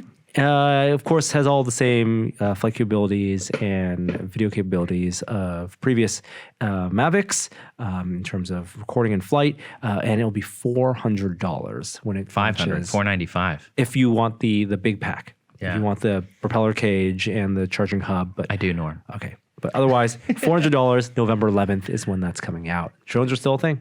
Can I tell you a really quick tangent? When I was on airplanes this weekend, I saw a Lexus commercial playing in front of like a movie I was watching, and it was like, get the new Lexus RX whatever, and they're showing it like, riding around in the snow and all this stuff. And then one of the shots is literally somebody flying their drone into an open trunk. I was like, what the hell is that? I saw Who that does shot that? and I thought the same thing. And I was like, that's so weird. How is that a thing? That's a very confident drone pilot. Yeah. Or it's automated. Could be. I don't think so. So, PlayStation news. We had 2 bits of PlayStation news. One, Sony had announced their new earnings, and they say that their PS4 is now the second best-selling console of all time. Has sold 102 million units, including 2.8 million PS4s this past quarter. And Wow. it hit the 100 million mark this last quarter. They're still selling that many? That's crazy, right? Yeah. Now it's been like out for 4 years, it feels like. But it is a drop, and it does mean that, we are getting PS5 information next year, and it is end of life for PS4, but it's a great benchmark for the success of the platform. They clearly had done, I think won this past console generation in terms of adoption. But on the sad side, PS Vue is shutting down in January. So this isn't surprising news because behind the scenes they've been shopping the Vue service, which is their live TV service. And it's not actually a bad service, especially if you look at the reviews in terms of the content. It's a little overpriced compared to some of the other things, but in terms of functionality, in terms of what you get, like what channels they have available, it's great. I'm a little surprised they haven't been able to sell it off given sort of where all of the other groups are going in the space, but it's just ending and come January. Yeah. I think this portends what next year is going to be about. I mean, all signs are pointing, I'm sorry, this is the downer part. All signs are pointing to the economy slowing down next year. I think when that happens, it's natural for consumers to scale back some of these services. When they scale back some of these services, especially during a period when there's already consolidation happening, I think we're going to see a bunch of these go down. This is specifically a live TV streaming service. So its competitors were YouTube TV, Hulu, obviously broadband Sling. cable, and Sling, which is a little different than the on-demand, the SVOD stuff. But again, it all adds up to what you pay per month and your big, media content budget. Yeah. Can I ask you the question? Do you still have cable? No. YouTube TV? YouTube TV. You? Yep. Still got cable. Wow. My- What would be the thing you would cut? Cable. Cable first, Oh, as for opposed sure. to like HBO Max comes out or Disney comes we out. don't What's have any of the. We have Hulu, Netflix, cable, and then I think that's it. Amazon? Yeah, and Amazon Prime. Okay. What do But you have? It comes with Amazon Prime, so it's not like I'm paying an extra fee. But like I would cut cable. You're paying the Yeah, we are, but like we're not. It's not like you can I have separate a it out. shocking amount of these. What do you have? YouTube TV, Netflix, Prime, HBO, and CBS All Access starting January 22nd. Oh, nice. And then Disney Plus. Disney Plus I'm going to have as well. Yeah. I have YouTube TV, HBO Now, DC Universe. I said that quietly to get that one by. I have Ben. Hulu because it came bundled with Spotify. And ESPN Plus. Wow. And I'm forgetting one. Oh, Netflix. I think So you need the ESPN Plus. Disney ESPN Plus is combo. part of Disney Plus. Yeah. So that'll take care of that one. HBO I usually get for a limited period of time and then cancel. And I they did get that it for with the CBS. limited. Yeah. To watch Discovery. DC Universe will go away soon. But I would cut cable. I have it because my fiance and I met at working at a cable company. And so she loves TV, so she uses it to watch actual TV. She watches the nightly news.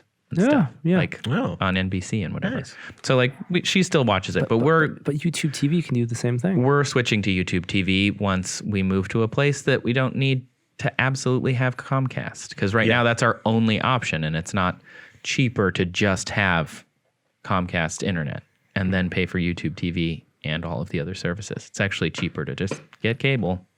As weird as that is. Hey, of course, everyone thinks of Prime subscriptions and giving you not only 2-day shipping, but also Amazon Prime Video. But there are also a bunch of other benefits. A new one is that Amazon Fresh is now going to be free for people who have Amazon Prime, the grocery delivery service. That's interesting. Whole Foods is already free, I believe, if you had Prime, the Whole Foods delivery service. I think you can. I thought there was still a delivery fee attached to that. I might be wrong. I don't know. I might be old, like just old school here. Just spit it out, man. I feel weird about grocery delivery. I do still. Like it's still not comfortable. This is why Webvan went down. Yeah, I also feel weird about well, I'm one of those people that likes going to the grocery store. I like walking around the grocery store and like walking down all the aisles. But the problem is the line, checkout line. The checkout line is the worst. If we could get like the RFID where you just roll your cart Well, I was through also it. working on that too, where you just You just roll your computer cart vision. through the thing and it's like boop, boop, boop, boop, boop. This is how much you owe. Cool. And I'll charge it to your thing based on your facial recognition, which is creepy, but I'm sure they'll get there. But I'm with you. It's creepy. It's weird. I don't like having somebody else do my shopping for me. What's also creepy is self-driving cars. Waymo is probably the most well-known company at the forefront of that under the Alphabet banner. And Waymo has announced that they're going to start offering rider only. So no drivers, rider only trips in Phoenix and Arizona. Would you get in this? Yes. I would do this in a heartbeat too. I would go there specifically to try it. What do you think you get away with doing inside a rider only Waymo? I wouldn't get away with anything. I wouldn't feel bad making out. You feel bad when you make out and there's a taxi in the taxi. You got to make sure there got to be cameras inside. Yeah, that's Of fine. course there is. Are they being monitored in real time? I don't I don't mind people seeing me making out. I don't want to end up on one of those driverless taxi cab confession sites. That would be Driverless so good. taxi cab confessions. Oh man, Yeah. tell us your It's a deepest big secret. Some googly eyes. Talk to the googly eyes. That's right. It won't be a real person. I'd no watch that judgment. show. That sounds like a I think YouTube original. The first thing I would want to try is, just beyond the uncanny valley part, is try to change where I'm going and see how it does. handles it. Hey, slow down here. Slow down here. I want to see this thing. I need to take a picture. Slow down, No, driver. don't be a jerk. Can you get a driverless taxi that takes you around the way I've never been to this town. Can you show me like the cool sights? Oh, That I'm would be and you feeling do a lucky. little like I'm- planned. yeah. Do a little planned That's tour. gotta be easy, right? Yeah. And that's smart enough where they can even sync up to your Google account and see where you've been and see what places you've bookmarked. Or if you've made I've made a map of this town, can you drive me to all these places? Oh, that is cool. I would do that. Be like, I would like to go to this site and that site and this site, and then you're gonna wait here 10 minutes. I'm gonna take a picture. I'm gonna come back to the car. Oh, I would do that. And Tourism mode. if it optimized based off of how busy it is. Too. Yeah. Oh.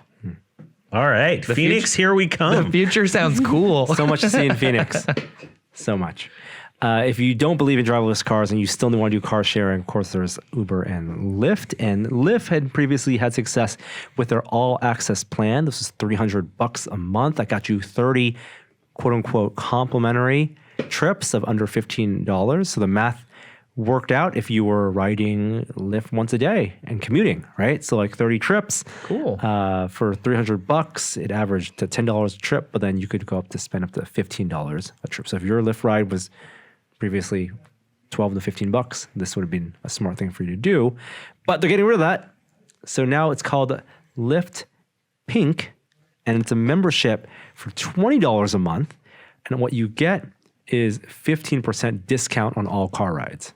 Oh, Make that math work for me. How much money would you have to spend right. in rides for $20? $20 is 15% of what?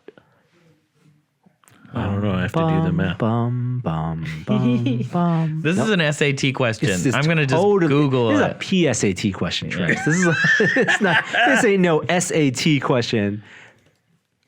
I'm gonna go to Wolfram Alpha. Oh my god! Just give me the equation. It's 20 divided by 0.15. by 15, or 200 divided by 15.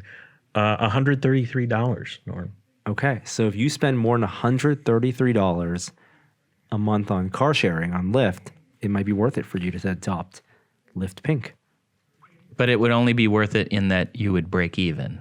Yes. You would spend Oh, no. the exact same amount of money that you spent 2,000 before. divided by 15. Yeah, no, 133. Yeah. $133. Yeah. Yeah. That's a ton of rides, isn't it? For people commute, if you're in LA, If you're taking, well, I mean, let's say the average ride's $10, right? That's only it's only 13 rides, and if you're commuting every day to and from work, that's 2 weeks ish, I don't think it's reliable enough to use to commute. or it's a week ish, I guess. Yeah. Saves you on parking. I used to commute to work on Lyft very rarely, with a shared one, and there were other people who would do it daily, every single day. They would do that. It says it comes with other perks like 3 30-minute bike rides and scooter rides from their own right. owned groups. What are they? I forget what the Lyft scooter company is called. But I actually know a lot of people that take the scooters to get to the train. So they use it as their like little last mile type commuting option. So I could see this work in certain markets. I'll use that. I like that. In certain markets. Which markets? Certain. Uncertain. I'm uncertain. Hey, let's talk about some video game stuff. Death Stranding is the Kojima game that's coming out on PS4 soon. And next summer specifically, it will come out for PC. I don't understand this game. I've never played this game. Kojima games are not meant to be understood. Inscrutable. It's the one with Norman Reedus. And a baby. And a baby. Guillermo del Toro's in it. It looks weird. He's personally cutting all the trailers. In fact, I think there's even a new trailer he released today on Halloween, but it's coming out on November 8th. Oh, it's a week. Oh my gosh. And then it's going to come out. And it's unannounced which digital storefronts it'll be in, but it may be Epic Games first because the publisher is 505 Games and they did Control as well, which was Epic Games exclusive. Hopefully it's on a bunch of them. If you're a Steam user and you want to play EA games, well, you haven't been able to play EA games on Steam since 2011. The last EA games title that was playable on Steam that you could buy was, any guesses? 2011. The Sims? NBA 2010? Crisis 2. Oh, Crisis my 2. God. That feels like forever ago. It was That- forever like a ago. long time ago. But all is maybe rectified as EA has announced a partnership with Valve to put EA titles on Steam, starting with Star Wars Jedi Fallen Order and Apex Legends. So you don't need Origin. Before you get too excited, first of all, Origin sucks. Before you get too excited, it's only select EA games. Yes, it won't be the entire library. It'll be select EA games, and you won't have cross-buy compatibility. So if you bought a game on Origin, it doesn't automatically pop up on Steam. You have to pick which storefront. And the cross-play compatibility is not going to be there necessarily at launch. They'll have to work the back end to make sure you can still play multiplayer. Horrible. But it's PC games, so it should just work. But it's at least for people who like consolidating and having just one storefront, if you're heavily invested in Steam because of Steam sales going on right now, then you might want to look into getting your Battlefields and your Apexes from Steam as opposed to Origin. I'm sure they get a good cut. There's also be a version of the EA All Access, but it won't be exactly the same either than you can currently get on the consoles. Xbox is looking into a game bundle. This is what the Apple plan will be in like a year or two from now, right? Xbox has an all access bundle where you pay $20 a month and it gets you the console, the Game Pass, and live payments across 24 months. So Xbox One X and a Game Pass. And so if you do the math, it's $480 kind of worth it, right? It's it's no interest loan kind of thing. And now they're going to bring this back for Scarlet, which is the next holiday 2020. Project Scarlet's the next console. So it'll be like a trade-in. You trade in your Xbox One, and then as long as it's from the same retailer you bought this bundle from, and you will get the fee. You will get upgraded to Scarlet at whatever fee that is. This is just what life will be like now. That's You won't own any piece of electronic. You're just going to pay a subscription to it. We had games as a service. Now it's going to be hardware as a service. Look, I hate it. That's all I have to say. I hate service everything. Yesterday, I was on the phone doing, millennial tech support with my mom, and she updated her Mac OS to Catalina, and her Office 2011 stopped working. Yep. And Microsoft's website tries to push you into subscription 365 at every turn, and I finally figured out how to get the standalone download for $200 of Office 2019. Long story short, subscription services are stupid. Sometimes I just want the software. It should at least be an option to just buy the software all the time. Have forever. a key and Like- you'll use it on legacy systems. Yeah, I hate. And not have to update. I don't need the update tomorrow. I might need the update next year, or all the updates from tomorrow to next year. No, they want you to buy in. I mean, it's worked very well for Adobe, It has, and I hate them for it. but you'll still use it. No, I don't use it. Oh, you don't use any? I use you're on Apple. no. Oh, I use wow. no Adobe product if I can help it. Okay. If I can help it, which I can't always. But. A little bit of a tease. Tomorrow there'll be a video. Actually, maybe today, later today, there'll be a video we're putting up about Google Stadia. I was able to go to Mountain View and get some hands-on how this is Google's cloud game console. And we did some testing and got a chat with the engineers about their compression algorithms and how they're minimizing latency to make this work. So stay tuned for that video. It's a good conversation. One final update. I didn't know about this. I have a Glowforge, and we've been waiting. You know, the Glowforge has had a long rollout since it was announced in late 2015. It sounds like it's mostly figured out by now. They're shipping. The units have shipped. People have them. Materials have shipped. People are happy with it. Jeremy's making a ton of stuff with it. And People are unhappy during, but once people got units, they were happy generally. And we talked about there was a big update 2 weeks ago where raster etching was much faster, especially on the Pro models. One thing people have still been waiting for is the air filter. And like waiting for, you should give context, like waiting for since some people have been waiting since pre-order, which has been 4 years. It's true. It's true.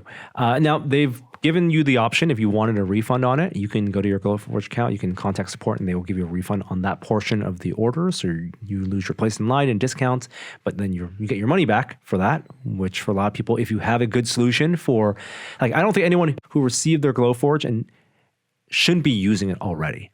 Like if you got into laser cutting, you should have a solution that's not just air filter reliant. The air filter should not be the only way for you to. I mean, some people, there are some cases where there's no possible way for you to set up your ventilation, but at that point, I don't recommend letting your unit just sit because you don't have ventilation. You're missing out on being able to make stuff. But they do have a compact filter, which is they changed the design. It's no longer going to be an air filter that the Glowforge sits on. It's going to be more like this box that lives under it that the vent goes into. And they have a unit right now for $1,000. And they said that the one that will ship toward the end of the year. They had some production delays with that model. And right now, I think people are looking to get their air filters by end of December or sometime in January. So hopefully I'll get mine in end of December. And I'm going to use it for plastics. I have ventilation right now for plywood and for the particle board.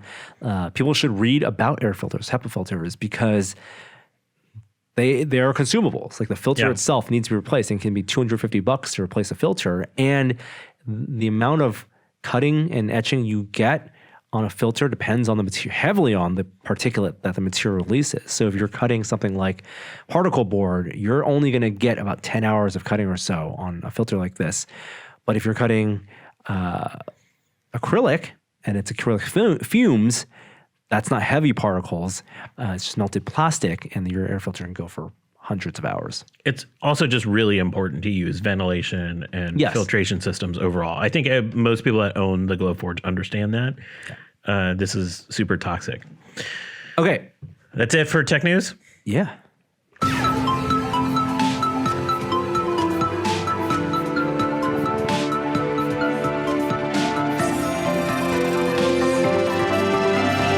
Now it's time for a moment of science. So Trace is here. So we're Hi. going to double moment of science this. So it's 2 moments. Yeah. Let's start with Team Trees. Team Trees. Are you on Team Trees? I'm on Team Trees. You released a video about I Team did. Team Tree's not burning. So Team Trees, if you don't know, which if you've been on YouTube for the last week, there's almost no way you haven't seen a Team Trees thing. It's essentially a bunch of creators got together.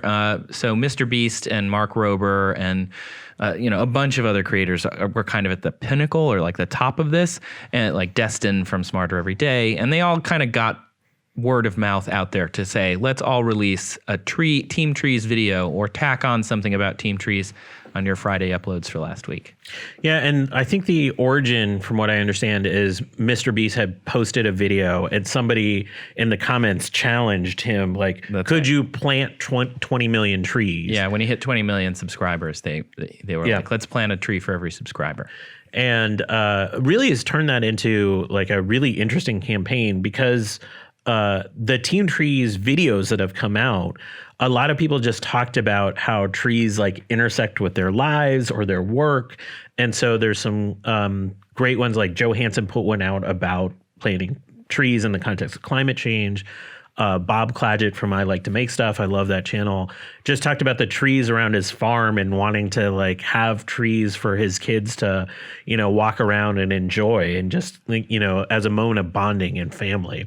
Mark Rober did something with drones. I won't spoil it. And so there's a real variety of stuff out there.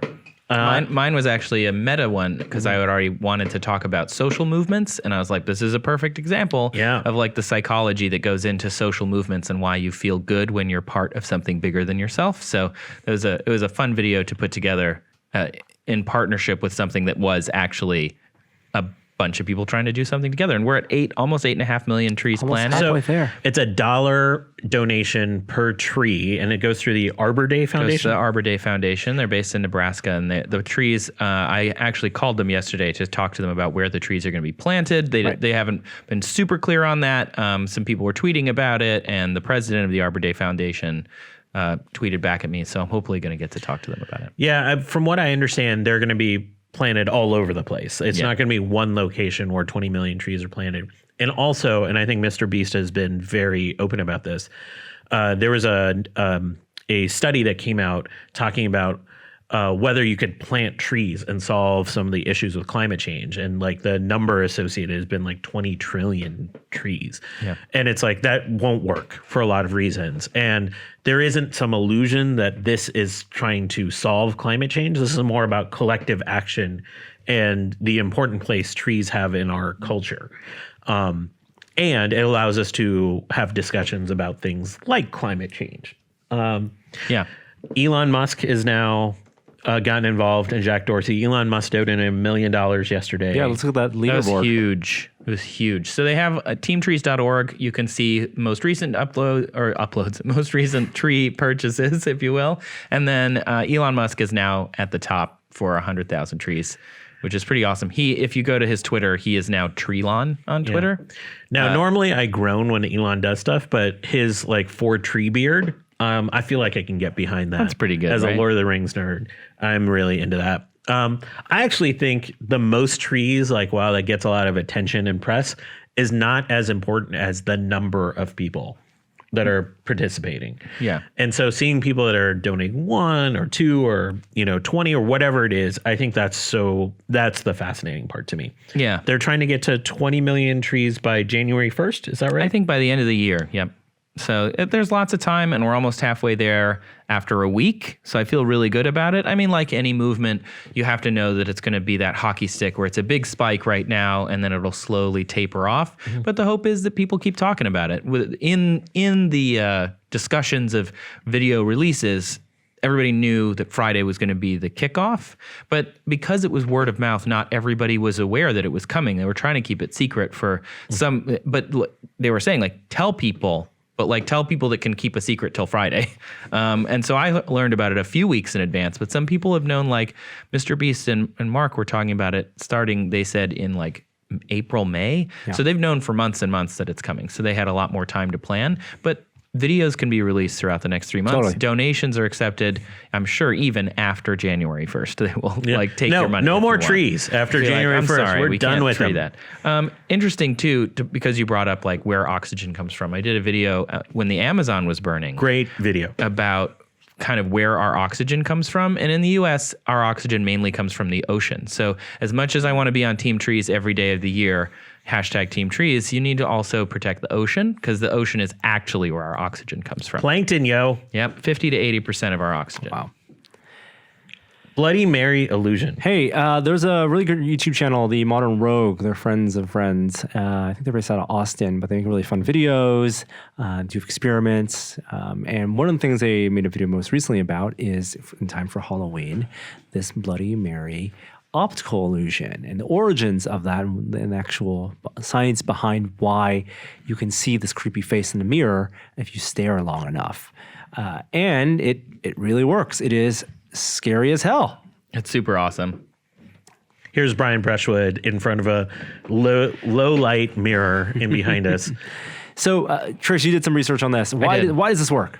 So essentially, for people that don't know, this is sometimes called Bloody Mary, or bloody other names like Kathy or Karen or whatever it is. And essentially, you look into a mirror, sexist. you stare at yourself, and then your face morphs into something monstrous and scary. And it has to do with how your brain works. There was a study done in 2010 by Giovanni Caputo in the journal Perception that they had 50 people look at a mirror, and what we would have done as kids is, okay, everybody, we're on a sleepover, go to the bathroom where the mirror is and turn the lights down or off or have a flashlight or something and stare at your face. And that is what he replicated in his experiment, because it's great.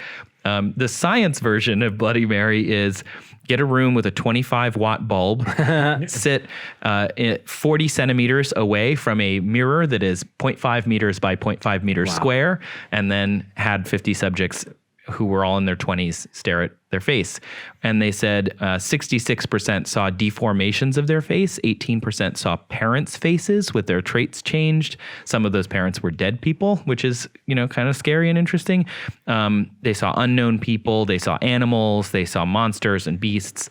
And this all comes back to kind of the idea that your brain is very lazy and it fills in stuff all the time. Like if you aren't thinking about your breathing, you're not thinking about maybe your body temperature unless it's extreme. You're not thinking about, maybe you're thinking about your breathing now. You're not really seeing your nose, even though it is in front of you all the time. And that's because your brain's filtering things out. And this is no different. It's making assumptions about the universe around you all the time.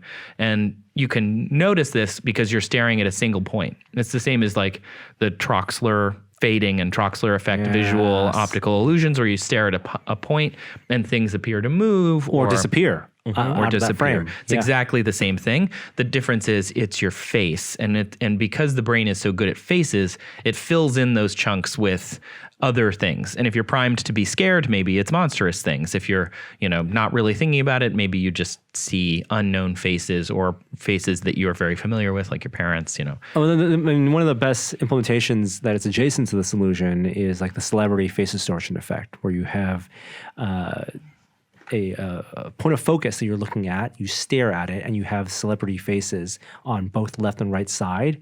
And as you stare at that point and they flash different faces, they look super weird immediately. Yeah. There's no like long-term staring needed. It is immediate effect, and it just shows that the sides of your attention, like once your eyes focus on not a face, it still wants to see faces. Yeah. And the faces that you have not, that's just in your periphery, then get filled in very weird ways. I'm curious how much like the vibe and mood, like the whole idea of using Bloody Mary conjures like negative connotations. And so that's why people will see monsters and whatnot. I wondered about that too. In the study, they said 48% of people saw monsters or fantastic beasts, or like fantastic characters, which I thought was kind of cool. I did think that it was interesting that people saw their parents, because it's a face that you can picture pretty easily for most people, and it looks sort of like you. Wonder if there's recency bias too. Yeah. In that. Yeah. Like, if you think about dreams, right? They say your dreams are filled with people's faces, and they're sourced from faces that you actually have seen in real life. Your brain doesn't create those things whole hog, no matter how many feral hogs there are. They just like make the faces based on your experiences. So it's not any different here. It's not like the brain is inventing something new, but it's making assumptions. Yep. And so I'm like, I assume the chin is here, even though I'm not actually looking at it. Because your brain is biological. It's not a computer, so it can't do 5 things at once. It can do one thing at a time. So the rest of it just kind of fills in with crayon. I hope people try this, but if you do, you have to use a 25-watt bulb and the proper mirror size. Incandescent Otherwise, we're not taking it into account. Yeah, it's true. I haven't been here for a couple weeks, so I want to catch up on a couple stories. One is quantum supremacy. Have we all heard about quantum supremacy in the past couple weeks? Because there's been endless articles. Good about band name. it. I bet you there is a band name. supremacy. Hello, San Francisco. Hello.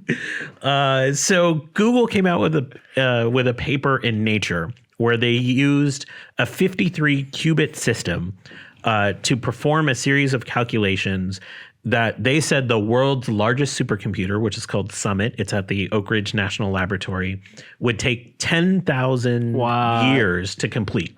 Okay. What's a qubit? The qubit, the whole point of a qubit is that a normal bit can either be a 1 or a 0. It has to be in that binary setting. A qubit allows multiple states. It can be a 1, a 0, or it can be the superposition. It can be a 1 and 0 at the same time. And so because of the ability to hold multiple states like that, its ability to process computational tasks is exponentially greater than a classical system. Now, there's tricks in all of this. Like you can use memory to sort of mimic certain compute behavior. There's ways that the circuit is structured, all of these kinds of things. But the idea is basically that if we have this superposition, we get exponential performance. And so slowly, they've been building different computer systems, air quotes, that are designed with these qubits in them.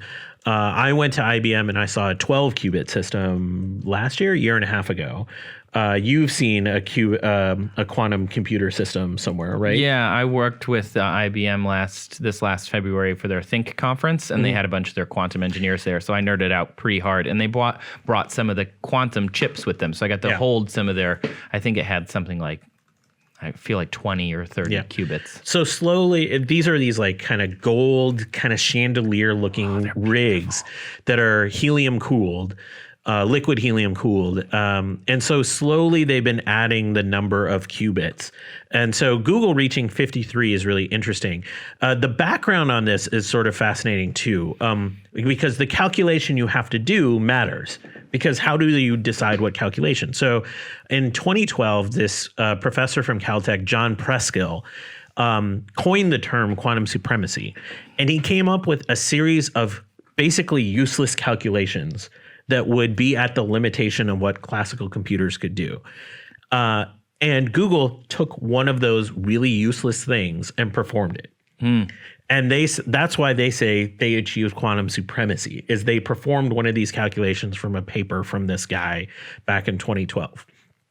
Well, when you say that I did this better than the largest supercomputer out there, the manufacturer of that supercomputer tends to be like, hold on a second. Yeah, let me do that. And so the manufacturer of that supercomputer is this company, IBM, who's also working on quantum computing systems. And they did a simulation using different techniques of how they manage memory. And they were able to actually complete this useless calculation in about 2 days, according to their simulation. So they said, wait a minute, you didn't really actually achieve quantum supremacy. But it doesn't take away from the actual achievement of a 53 qubit system, which is actually the news here. The quantum supremacy part is just formed headlines, and it's a milestone, but it's one milestone along like a huge pathway towards getting useful quantum computing power. Because right now, this is essentially performing computational tasks that we don't need. Yeah. I mean, you could use these computers to do things, but why would you spend millions and millions of dollars to, like, no offense, but like play a Steam game or something? You're going to use this for astronomical calculations or really complicated theoretical math problems, like to calculate the gravity of something orbiting something else based on filtering out all of the noise. It's going to be so huge data sets and things that we don't really need to do right now. We want to, though. We want to do it. In this vein, though, I have another story that came out about a week ago.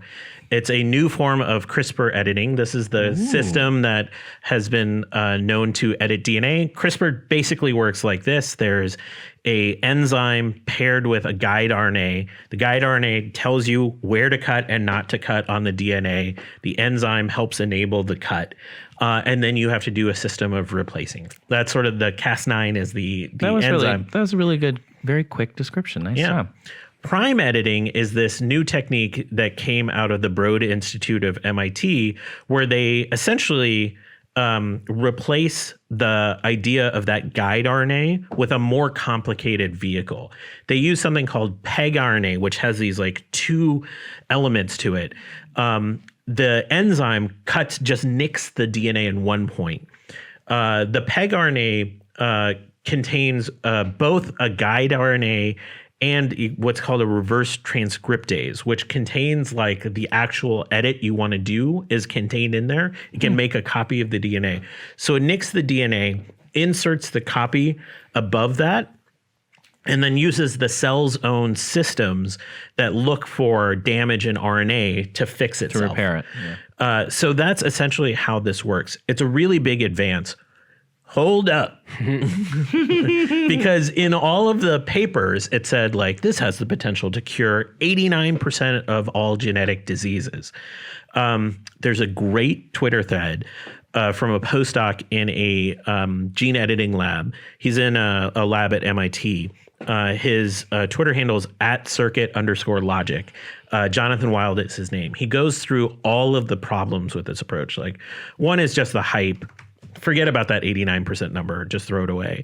Two is like with all CRISPR, it's about how accurate the edit and the cut is. And so we still don't really know what the off-target effects are. Like, is it cutting in places it shouldn't? It's also prime editing is this massive thing compared to the Cas9 system. So how are you actually going to get it in vivo, like in the actual cell? They haven't done those experiments yet. And then lastly, and this is the biggest issue with gene editing overall, it isn't the actual, the edits, the off-target effects are important, but also how you delivering that to the cell needs to be done. And this doesn't really answer all of those things. There's like different approaches that uses viruses for delivery of this system. But you know, it's that hasn't been developed. So this is an advance in the underlying technology, but it's nowhere near a practical application. So you should take any sort of claims about what it can do in terms of curing the field with a massive grain of salt. And I think moreover, there's a fundamental problem of just size of this whole system in terms of cell delivery right now. One last story. Hey, let's play a music cue for this because I think it's appropriate. What are we doing? It's not Jeremy's, but it sounds like it's a thing. What music cue are you talking about? Oh, we don't have it? We don't have a cue? Things that annoy me. Oh, yeah. Things that annoy me. Trace edition. Hi, I'm Trace, and I'm usually the nice person. No, you're still the nice person. Okay, well, I get annoyed by daylight savings time. Very, very much so. Norm's looking for something on He's looking for, oh yeah, here it is.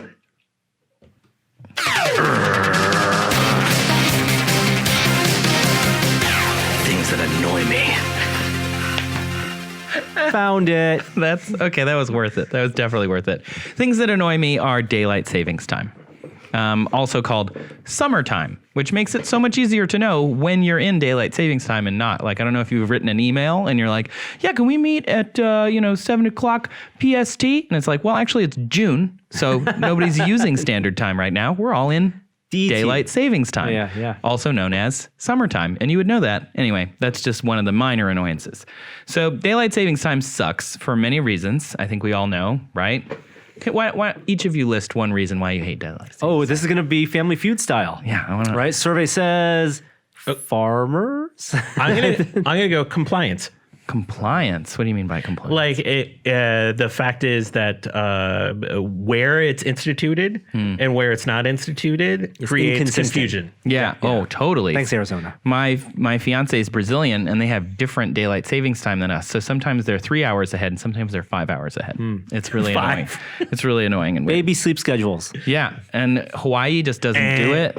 Arizona, doesn't Your do baby it. is your problem. But like, yeah, farmers really like daylight savings because of, and that's why we were taught daylight savings time was a thing, right? Benjamin Franklin came up with daylight savings time, and he came up with the idea so we could get more sunlight at different times of day, and it would help an agrarian schedule, and blah, blah, blah, blah, blah. And we still just justify this by saying things like, oh, well, it will help us with energy consumption. That's the biggest justification right now. And so I have this paper by two economists, Matthew Cockton and Laura Grant, and they said daylight savings time does not decrease total energy use, and in fact, it goes up in some cases. Because the idea is, if it's lighter later, you won't turn your lights on until later in the day, and you'll use less energy. That's the justification for us to continue using daylight savings. I think we should get rid of it, but I have another thing that I want to bring up at the end here. So what they did find out is that it smooths out peaks and valleys in energy demand, makes energy more easy to predict in some ways, which is really good for utilities, because if you flip on a light at your house, the local power plant literally has to put more coal into the furnace. Like, that's how it works. There's the part of the problem with our energy grid is there's no storage capacity. You can't just make a bunch of energy, and then as we flip lights on and off, it's like your phone. There's no battery. It's a balance. It's a constant balance that is constant. They have to predict how much coal they're going to need because they have to bring it from somewhere else. And I'm using coal because to remind you that this is not a clean system most of the time.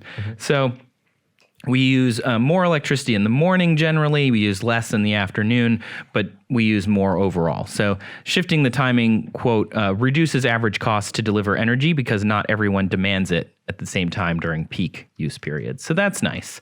However, there are some benefits to daylight savings, energy not being one of them. So stop perpetuating that. There are fewer muggings and sexual assaults during daylight savings time because it's lighter later? Yeah, because it's lighter later in the evening, which is great. Personally, I really like it when it's lighter later. I used to live in northern Michigan, and up there it wouldn't get dark until 10 or 11 at night during daylight savings or summertime, which I really enjoyed. However, there are a bunch of other negatives, like sleep deprivation when you go into daylight savings. Because right now, you're listening to this, it's October 31st. We're going to go into daylight savings on Sunday, or go out of it rather, so we're going to fall back. But when we spring forward, you lose that hour of sleep, which causes more traffic accidents, more workplace injuries, lower workplace productivity, poorer stock market trading, and can increase heart attacks as well. They've seen increases in heart attacks.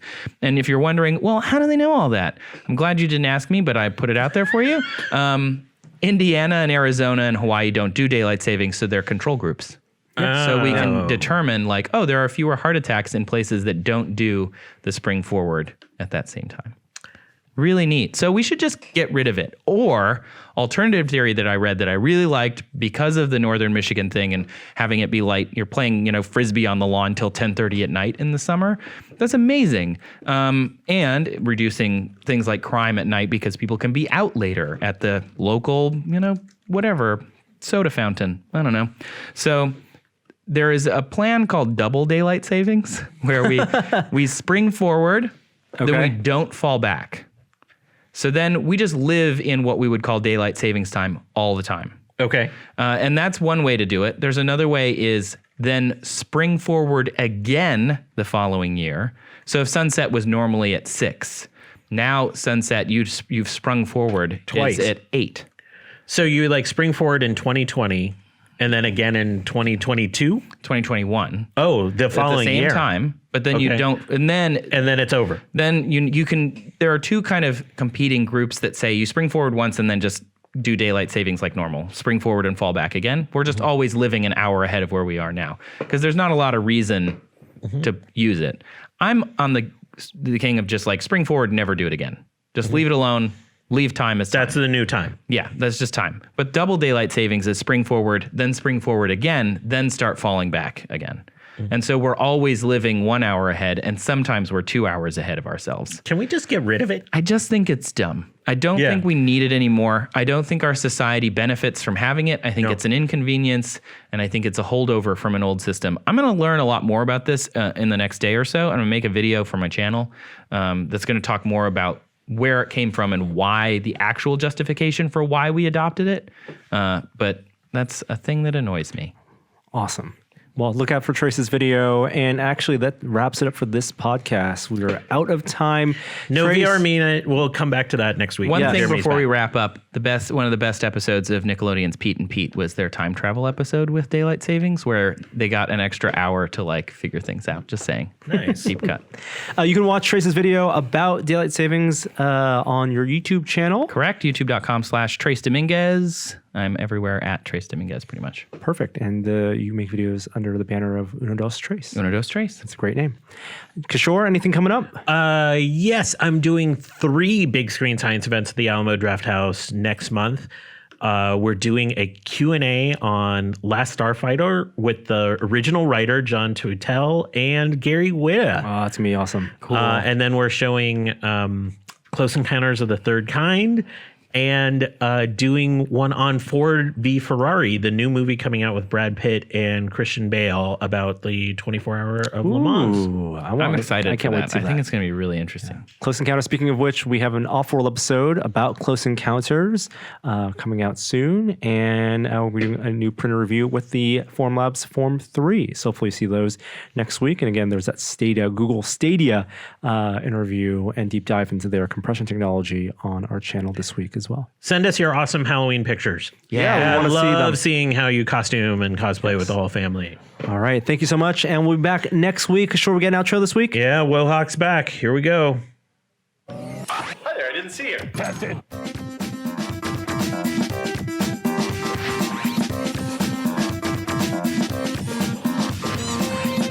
Final trailer for Star Wars Episode 9, The Rise of Skywalker. Can I play it now? You could play it now. Han and Leia's theme. Ray. Kylo? 3PO. Poe? BB-8. Character after character feels like they're crescendoing towards something. Star Wars. Oh, yeah. I'm fine with no trailers. Oh, yeah. Bomb. Yeah. Bum. And then Poe saved her. Somebody saved her. Oh, you need to rewatch Last Jedi. That's arguable. And